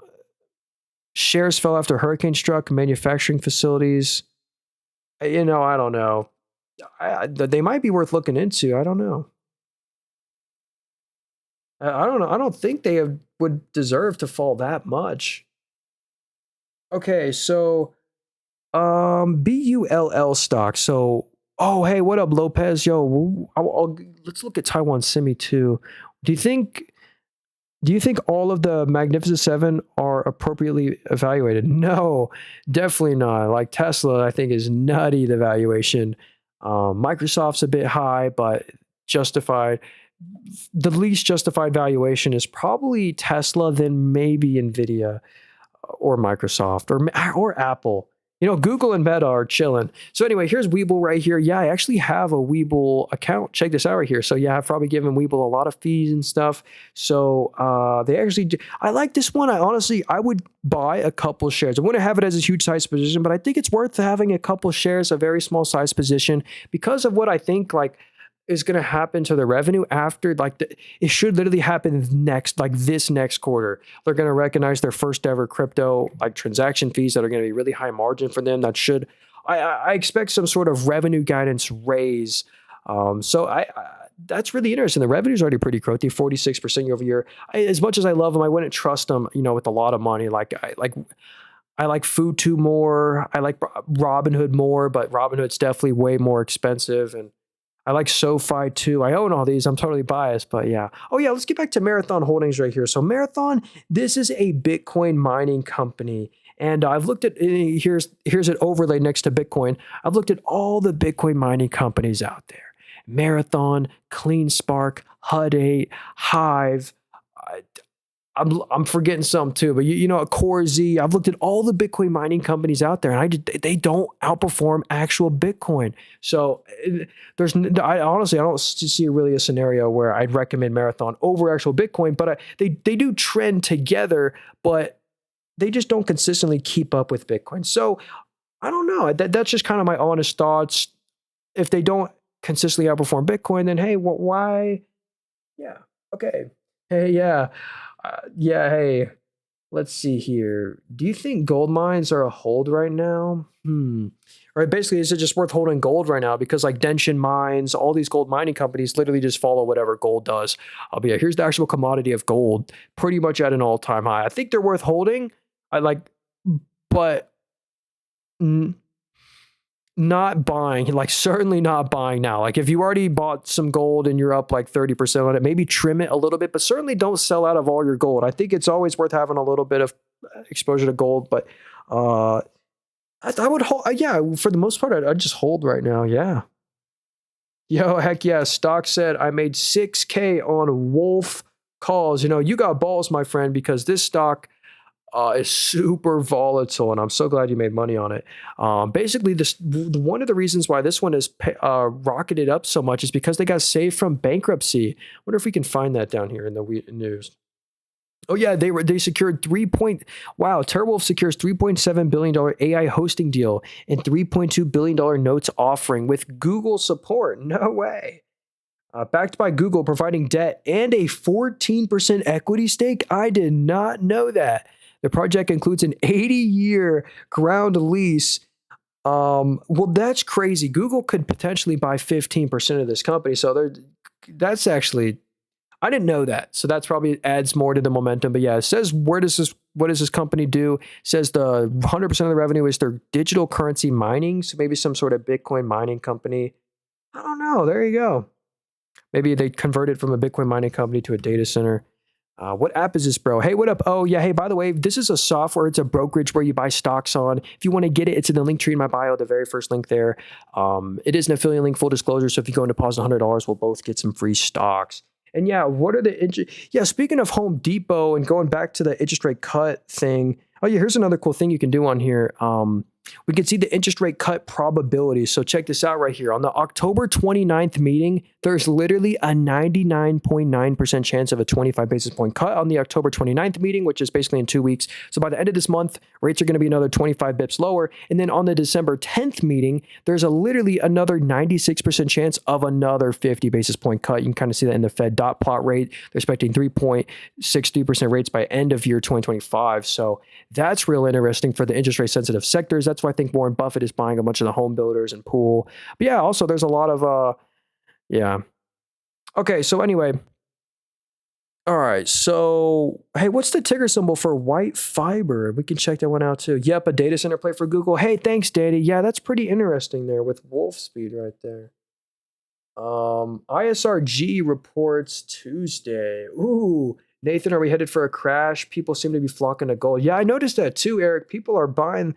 Actually, I think gold is actually going up because of other countries like China and other countries buying gold to back their BRICS currency. I actually think gold, it's not so much like normally gold is seen as a safe haven asset. Oh, the world's about to end. But I think it's like part of it is now other countries just using it as their currency. Okay, anyway, we'll talk gold in a minute here. Here's ISRG. They do report earnings this week. Oh, we'll look at NU after this. That's really interesting if that news is true, Luffy. But yeah, here's ISRG. One reason why I love this company, but I think the valuation is still a bit too high. Check this out right here. The PE, which is net income multiple, they trade at 62 times net income, but they absolutely deserve this high valuation. Here's why. They sell these like huge scanner medical device things. the thing that detects the radiation in your body where you can't have any metal on you, that machine. I always forget the name of it, but check this out. It's so growthy. The revenue's up 18% after 16, after 20, after 15. The revenue just hits a new record. I've gone on an annual basis, literally every year, every quarter. Not just the instrument business, but they also service those machines. And check this out. Their services business is even more growthy. It's up 23 after 10, after 15, after 15. So that one's also really growthy. And then they're not just growing their top line, but also their bottom line, their after-tax net income, easily 6 to 700 mil of net income a quarter. And look at this balance sheet. This is insane. If we go to their balance sheet right here, they literally have $5.3 billion of cash, and their cash isn't just sitting there doing nothing. It's in short-term equivalent or short-term investments. What is a short-term investment? These are these 1 to 3 week treasuries where they only lock up their money for about 3 weeks at most. So they earn a bunch of interest on it, and they literally they made this quarter $88 million of interest on their cash because they have no debt and so much cash. That's how this high interest rate environment actually benefits them. It's kind of like like if you look at the middle of my screen, I have $600 of cash. It earns me a 3.85% APY. That's kind of what they're doing with their cash. Earn a little APY in a high yield savings account. Anywho, they're a beast of a company, just a little too high valuation. So WYFI stock. Let's check it out here. Oh, Micron. Hey, remind me to do Micron, Boutte, if you don't mind. I do want to get to that one. And then we'll get to Micron after this. So here's White Fiber. They literally just IPO'd. They're only $1 billion company. So let's check out how they're doing. What do they do, actually? Again, they just IPO'd, so we probably won't get too much information on, or too much.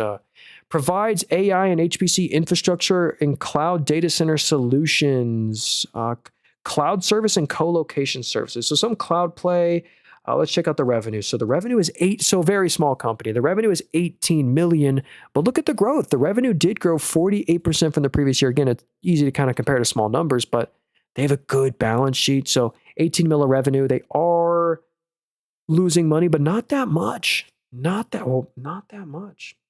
Oh, look at that. Bit Digital. Isn't that a stock? Isn't Bit Digital publicly traded? They own 71% of the shares. Let me actually type that in. Bit Digital. Yeah, BTBT. So this stock right here, which is worth, 1.1 billion, but they own, oh well. All right, so NU right here, this is a very cool stock. And my friend Luffy right here said, NU applying for a U.S. banking charter. That's the best thing for them to do right now, because basically, if you're wondering what does NU do, they're actually a crypto bank out of Brazil. So if we go to where the revenue comes from, 92% of the revenue comes from Brazil. And that's where crypto is actually popular for transactional purposes, because the currency is not too good. It's not too popular in the US because we have a working system. But yeah, look at this. They're printing money. I'm not just liking this one because of the industry in crypto. I like this one for their great numbers. I mean, this is in USD as well. Easily 5 to 600 million of net income a quarter. And the growth rate is insane. Now, one thing I will say, this company is headquartered in the Cayman Islands. So I wonder if they can still get their U.S. banking charter, I bet. What do you think of D-Wave? I don't love that one. Honestly, Luffy, yeah, the banking charters are notoriously hard to get. So I hope they do. What stocks you buying this week? Hey, that's a good question. I probably might buy. Here's what I bought right on Friday. Hey, yo, shout out to the homie Quaid. I didn't even see that. Yo, Quaid for the 20 roses, dude. Thanks so much right there. All right, Ahmed, what up, dude? He said LG in stock. Let's do it. LG in. Then we'll try and get to Open Door. Oh, yeah, Taiwan Semi. Yo, sorry, guys. I just forget sometimes. We'll get to Taiwan Semi, too.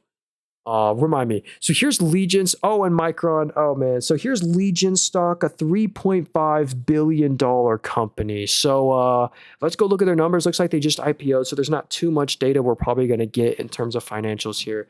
But let's just go check. Installation and maintenance. So that's interesting. That's like what do they install? So installation and maintenance of mission critical systems. So HVAC and MEPs, which is mechanical, electrical, and plumbing. That's what MEP stands for. So that's interesting. Engineering and consulting. Well, let's check out the numbers. Again, they just IPO'd, so we're not going to get, we only get 4 quarters of revenue data, but the revenue did grow 15%. But they're not making any, well, actually, they did make 30 mil, but they lost 3 mil. They're on my watch list. Actually, I do like this one more than dislike. It's an industry I like, but I want to see more data. So Hardy, okay, I'm skipping some stocks here. I apologize, but I want to look at this one. Hardy said APLD. That is a great company in my opinion, and they're also owned by NVIDIA. So if you go to the NVIDIA portfolio right here, it's the second, they own a bunch of CoreWeave, and they also own a bunch of APLD. This is a data center hosting company. So the reason probably going to buy some more shares of Amazon. Yeah, hey, nice, Tommy, same. But I'm honestly, mainly I'm just holding cash right now.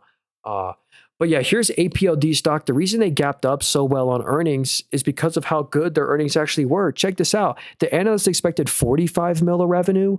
Well, they reported 64 million. No wonder they gapped up so much on earnings, because their earnings were so good. The analysts expected them to lose 13 cents of EPS. They only lost 7 cents of EPS. So it really was a good quarter for them. So yeah, again, 60% of the revenue is data center hosting, high performance. So yeah. Okay, let's get now to, where was this other one? What stock was it? Taiwan Semi. Okay, Taiwan Semi right here. This is a great company. They actually just produced their first ever Blackwell chip in their Arizona Phoenix chip facility, which is great news, because one of the risks about Taiwan Semi is that NVIDIA just designs their chips. They're all actually manufactured in Taiwan. But now, for the first time ever, their first ever Blackwell chip was just produced in, what's it called?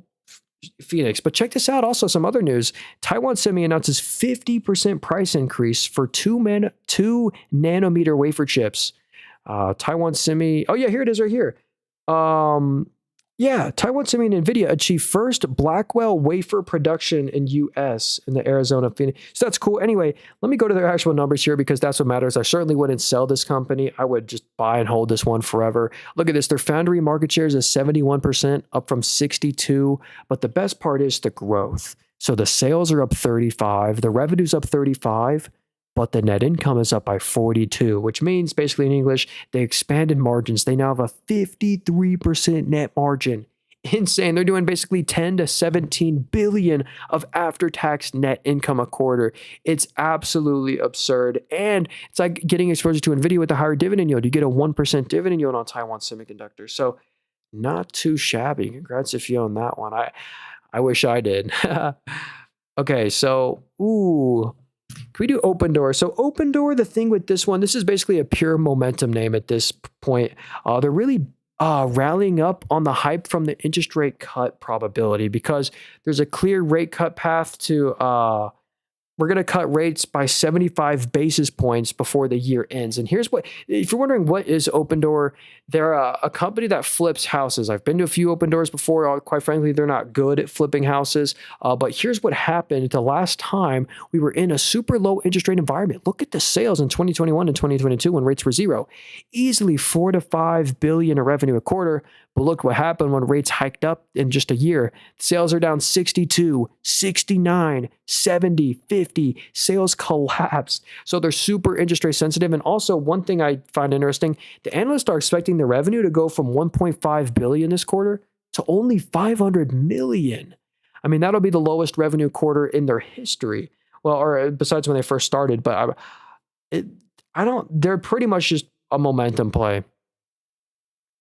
All right. I might sell a put on Amazon. Hey, that's a good idea. What is selling put? You basically get paid to wait to buy a stock at a price that you're comfortable with. But if it never gets to that price, then you basically just get paid some premium. I would love to see Uber. Yo, dude, let's actually real quick. I want to show you. Actually, no, we won't pull it up. Let's pull up Uber. So Uber is a great company that I would never sell. So check this out right here. Uber, they own they own a big stake in Grab, and it's like the competitor to Archery Aviation. But check this out. Here's a cool metric we get there. Monthly active consumers, not just monthly active users, but monthly active consumers are 180 million, when the same time last year was 156 million. So they really did increase their users. Even after COVID, they're still growing. Their main mobility business is up 18% year over year after going 25, after going 37, after going 119. The growth is insane. And not just the mobility revenue, but also the delivery side, which is Uber Eats. That's up 25 after 8, after 14. So I love how growthy Uber is, and not just top line, but also bottom line. Check this out. The free cash, that's what FCF stands for, free cash flow, easily 2 to 2.5 bill. The net income is over a bill a quarter. So these are numbers that I can get behind. I would totally just buy and never sell them. I'd happily own them. I'm actually looking to buy them. Moomoo, how do I see the dividend calendar? Like the dividend history of a company? Yeah, you just go to like company and you click on dividend right here. And then you just click on the actual tab and you can see like the dividend history. I'm not sure what you mean there. But that's how and you can see the next dividend. But you can't see the future dividends until the company actually announces the date that they do it on. Let's see. How can we normalize shorting crappy companies? Okay. Yeah, hey, Papa John's Pizza, yo, RIP that company. PZZA, yo, there's actually a new Papa John's Pizza that just opened up right next to our house. But yikes, this stock is the same price that it was in 2014. So I don't expect this company to really outperform the market in the long run. Same prices they were 15 years ago, or no, 10 years ago. But yeah, like look, like this is rough. I mean, just low growth. Actually, they had a good quarter this quarter. That's actually good news. But yeah, revenue's up 4 after comparing to a negative quarter. But yeah, at least they're still making net income every quarter. Good news, they are making net income every quarter, but it's just really low numbers. I don't think they're not quality enough for me to buy them. I'd rather buy a Yum Brands, a McDonald's. Actually, look, if you like pizza or Papa John's Pizza, I'd rather buy Pizza Hut stock. And look at Pizza Hut stock. They've done great, and that doesn't even include the 2% dividend you get every year. Actually, they don't just own Pizza Hut. Check this out. This stock right here, one of the best run restaurant besides McDonald's. But yeah, KFC is 44% of the revenue. Taco Bell is 36%. And then there's Pizza Hut at 12%. So yeah, there you go. Evan said Nebius stock. You know who actually owns Nebius? That would be the homie NVIDIA. NVIDIA owns CoreWeave, APLD, but also 4% of their portfolio is actually in Nebius stock. And one of the reasons they're doing so well is if we go to their news tab, Nebius secured a $17.5 billion Microsoft Azure cloud deal. So some of the Azure Cloud will be on Nebius servers, which is pretty cool. The stock did fall 7%, probably just from healthy momentum or healthy RSI retrace. But yeah, check this out. This is what, in my opinion, I wouldn't just buy a stock because NVIDIA owns it. I'd do my own research on it. I love these numbers. The revenue went from a 15 mil to 100 million year over year. So record revenue, 100 mil this quarter. And analysts are expecting in 2 quarters, 265 million. So the growth is expected to continue to climb higher, plus probably even more with that Microsoft deal. I mean, it's pretty interesting. Let's see. Yum, I owned it 20 years ago. Hey, what's funny story about Yum Brands is this actually used to be part of Pepsi stock. So if you're ever wondering, if you ever go into a Taco Bell or a KFC, if you're ever wondering why you only see Pepsi products like Mountain Dew, that's because they have a lifetime contract with Pepsi to only serve Pepsi products because it used to be owned by them, then they spun it off. How do you feel about Raytheon? Yo, I love Raytheon. This is one of the aerospace and defense companies out there, and one of the better well-run ones out there. Even if you buy this stock right now, you still get a good yield. Check that out, a 1.6% dividend yield on Raytheon right here. They own some of the better names, Pratt & Whitney, Collins Aerospace, and then there's Raytheon right there. So yeah, great aerospace defense plays, and they're making good net income, 1.5 to 1.8 billion in net income a quarter. They had a one-time adjustment that one quarter, but yeah, they're probably overvalued here. What's the PE? Yeah, 35 times net income. But the whole industry, any aerospace stock out there is doing insanely good, like GE Aerospace or yeah. Pizza Hut is slowly dying because no one wants to eat sponge pizza. Hey, what up, the world? Ain't good to see you, man. Yeah, Pizza Hut, I've never been there and haven't seen them in a long time. Yo, Big True, Yo, the very first time you said SIKA, we already looked at it, dude. So, sorry. I didn't know. Uh, so we won't cover that again. But yo, we'll look at Rocket Lab right here. Rocket Lab, this is one of my favorite space plays out there because they actually have good numbers, good financials. I've looked at ASTS, I've looked at Lunar. This is one of the better plays, probably the best play, but this one is still unfortunately very overvalued. Would I buy it here? No, but I put them on the watch list because they are very good. Like if you go to their space systems revenue right here, it's really growthy. Check this out. The revenue's up 28 after it grew 94, after it grew 15. So that business is super growthy. And also their launch services business is also at a new record, up 58%. So that's great. Yeah, hey, Big Truce, if you got another stock you want me to look at, let me know. I got you. Don't worry about it. But yeah, check this out. If you go to Rocket Lab down here, let's see if there's any news. Rocket Lab signs major contract with Synspective, expands launch partnership to 27 missions.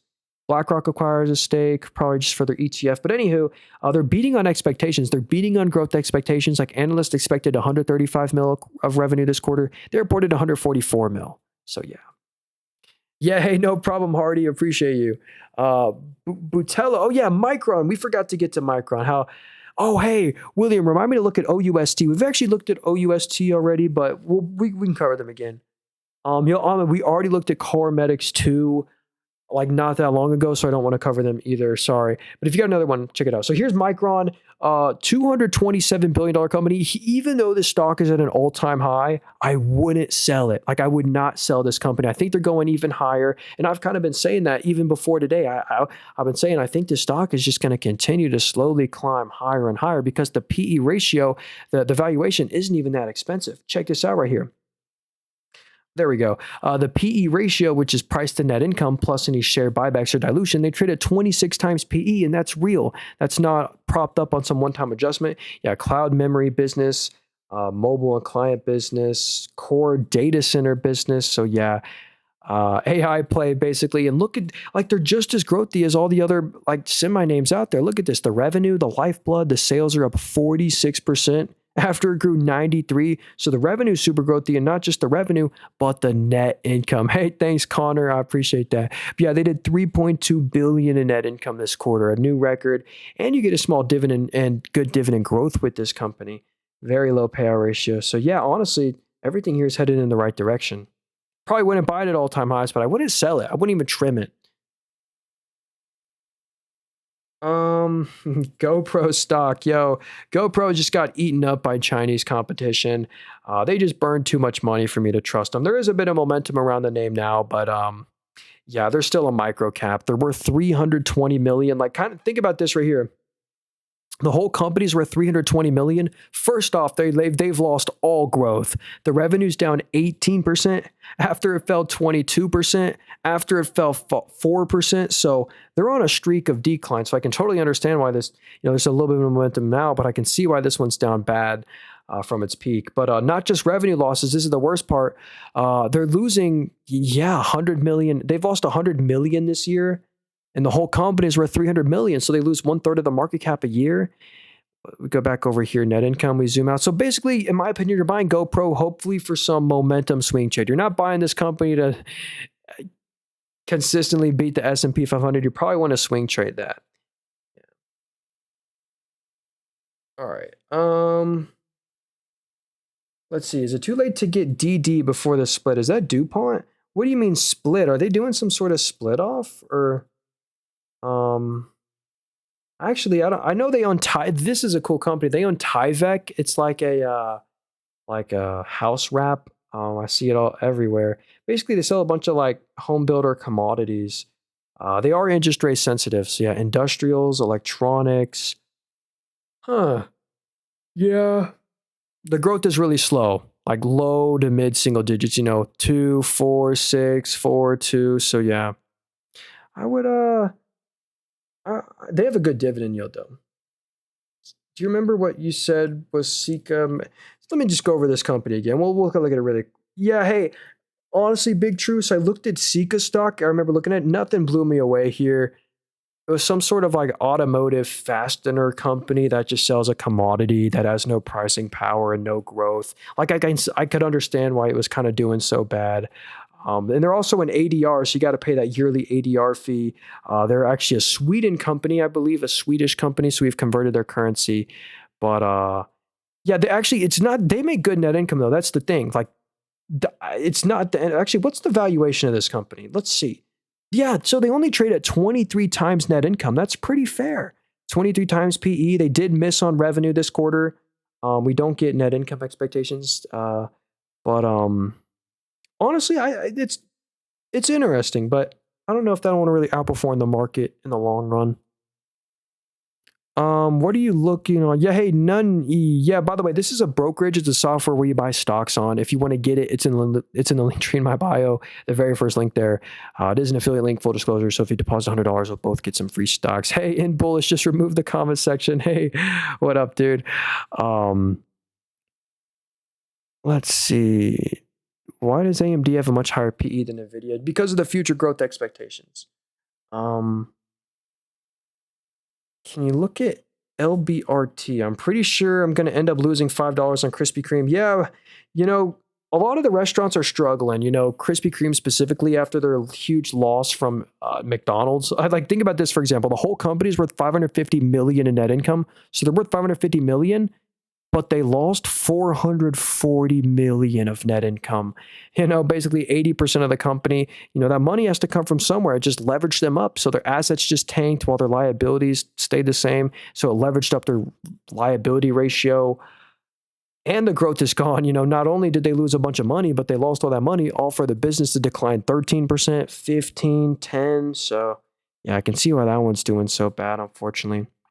Honeywell is splitting up. I think they're very interesting around 200 a share. Yeah, I think Honeywell's splitting off their aerospace business from their consumer products. I have actually a Honeywell fan in my room, like a literal small portable fan by Honeywell. So yeah, check this out. They're probably splitting up the businesses because I think the two businesses separated.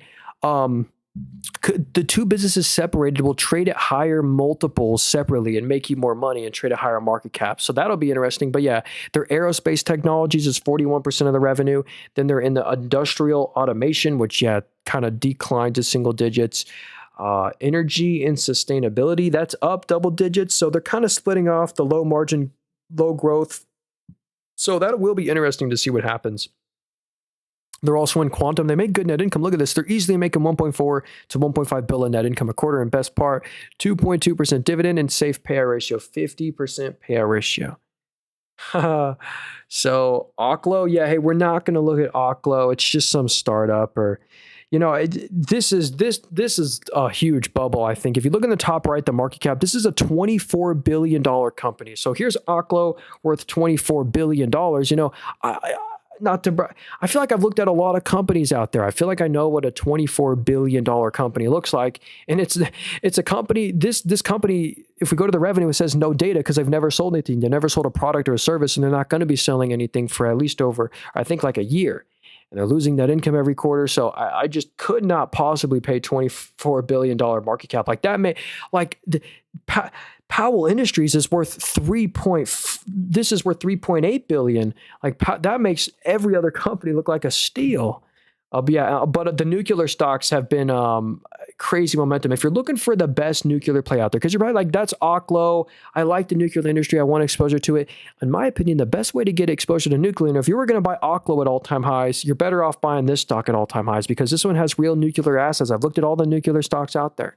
Constellation Energy, Vistra Energy, GE Vernova, Oklo, SMR. This is the best one with the best assets with the everything. They have dividends. They do share buybacks. They do synergistic M&A. This company is the purest play nuclear play. They literally own 30% plus of all the U.S. nuclear reactors. And so going back to Oklo right here, Oklo wants to make these SMRs, these small modular reactors. And if you didn't know, there's only 3 working small modular reactors in the whole entire world, and none of them are in the U.S. And I just said a bunch of bearish stuff around Oklo. All that being said, look at how well the stock has done. So you've probably made a lot of money in this name, but I'd recommend this market cap, it's just insane to pay. I don't know who's paying it, but I think I would just look elsewhere. Hey, Omar, what up, dude? Thanks for the 3 ice cream cones. I appreciate that. I'm up 700% on Oklo. Oh, heck yeah, dude. Yeah, that's what I mean. Like, you got to be up crazy on Oklo just because the momentum for that industry has been on fire. Like, I say the same thing about these quantum names. Like, has anyone heard of these quantum names like QUBT, quantum computing stock? Like, this is a $4.1 billion company. So this company's worth $4.1 billion. And again, if we go to this company's revenue, I don't know who's trusting this, but the revenue is 60,000, down 66% year over year. They're losing 10 mil. Some of these companies, in my opinion, don't or have unjustifiable momentum. And there's a lot of stocks out there that I think have justifiable momentum. Like you look at Palantir, you look like AMD, Robinhood, SoFi stock, like all these companies, their good financials justify their insane stock price appreciation, in my opinion. So, yeah. Restaurants are losing customers to Ozempic and weight loss plays. Yeah, hey, I'd believe it. Michael, what up, dude? What A Prime? What's up, y'all? I hope you're having a great Sunday. AMKR stock. Yeah, let's pull this one up. Oh, wait, hold on here. There we go. Yep. Oopsie. Sorry. There we go. Had to fix the Apple Play. But yeah, here's Amcor Technology. This one, let's go look at their numbers. I forget what this company does. So advanced products. A bit cyclical. The numbers don't look too great, up 4 after down 0.5. United States is 63% of all their revenue. That's interesting. But yeah, I can see why the stock, if you scroll to the weekly, is kind of, the same price that it was back in 2023 because the growth has been nothing this year. But maybe they're interest rate sensitive. Yeah, the profits has fallen as well. But still, at least they're making that income every quarter. It's not some company burning money every quarter. What do? Engages in the provision of outsourced semiconductor packaging and test services. Includes design, package, test, and wafer bumping services. Headquartered in Arizona. Well, hey, that sounds niche. Sounds interesting. Maybe they'll benefit from the AI tailwind. But anyway, guys, I got to go. Hope you guys have a great rest of your Sunday. By the way, if you want to hit the follow button, we stream every Sunday this exact same time. We actually stream every single day. I'll see you. Yeah. By the way, I sell nothing. I have no course, book, WhatsApp, Telegram. I'll never follow you. I'll never DM you. Please watch out for people impersonating me. But yeah, I'll see you guys in the next stream. Hey, best way to support me, though, if you do want to support me, best way to support me is just subscribe to my YouTube channel. My YouTube channel is called Nathan Robert. It's also in the link tree in my bio. But you can just type into YouTube Nathan Robert and you'll find it. I'm also streaming on YouTube. So if you missed anything, you can replay it and watch on the replay. And if you go leave a comment on there, I'll reply to all the comments if you have a stock you want me to look at personally. Sorry if I didn't get to all the stocks here, but yeah. Anyway, what brokerage? Yeah. Hey, by the way, yeah, if you're looking to buy stocks, if you're wondering what brokerage I'm on, and I'm also about to do a whole portfolio update. I'll go over all my portfolios really quickly. But yeah, someone said what brokerage was that? Yeah, by the way, I have all these brokerages right here. All these apps or softwares are all in the link tree in my bio. But yeah, out of all of them, this one is my favorite one, Moomoo. Very first link in the link tree in my bio. And lowest fee brokerage, best tools for analysis and stuff. You get the super investor trackers and all that and everything. But yeah, this is our Moomoo portfolio. And how are we doing year to date? This is our best performing portfolio. We're up 63% year to date. Pretty insane. Mainly that's from Comfort Systems up here, our largest holding, which does report earnings this week. We bought this company earlier this year and we're up like crazy. Also, another company that reports earnings this week is Amphenol stock. They also have been one of our best performers, another stock leading to most of our year-to-date gains. But yeah, that's our Moomoo portfolio, where once I buy a stock in here, I try to never sell it. And then we have our Robinhood portfolio. If you look at the top left, it's called our dividend-only portfolio because, as you can probably guess, every stock in here does pay a dividend. Here's our total percent change on every stock. The only stock we're down on is Carlyle Group. And actually, if you include the dividends, we are actually up all time on it. And then we have our Roth IRA. A Roth IRA is just a tax-free retirement account. We started this basically a year ago, and I've been trying to buy some more growthy stocks in here. Like InnoData has been really interesting. They're up 140. I bought some Wix recently. It's like an e-commerce play, only publicly traded vibe coding play out there. So I decided to nibble on the Wix a little bit. CRMD is definitely interesting. Yeah. Great medical play. And then finally, we have everyone's favorite, our risk on Webull account. So yeah, all time, our open and profit and loss. We're only up 20% all time, but so far the market is open right now. We're up 0.8% on the day. UiPath, AMD, Robida, SoFi, they're all green. And looks like Commade's the only red, and Sprouts Farmers Market. But hey, see you later, Brian's. Hope everyone has a great rest of your day. Again, best way to support me, subscribe to my YouTube channel. Hey, I should be at close to 9,000 subs. See ya. And thank you to everyone on the YouTube stream. Y'all are the best. Hey, before you go, please drop a like on the stream if you haven't already. It still does help me out a lot if you leave a like before you go.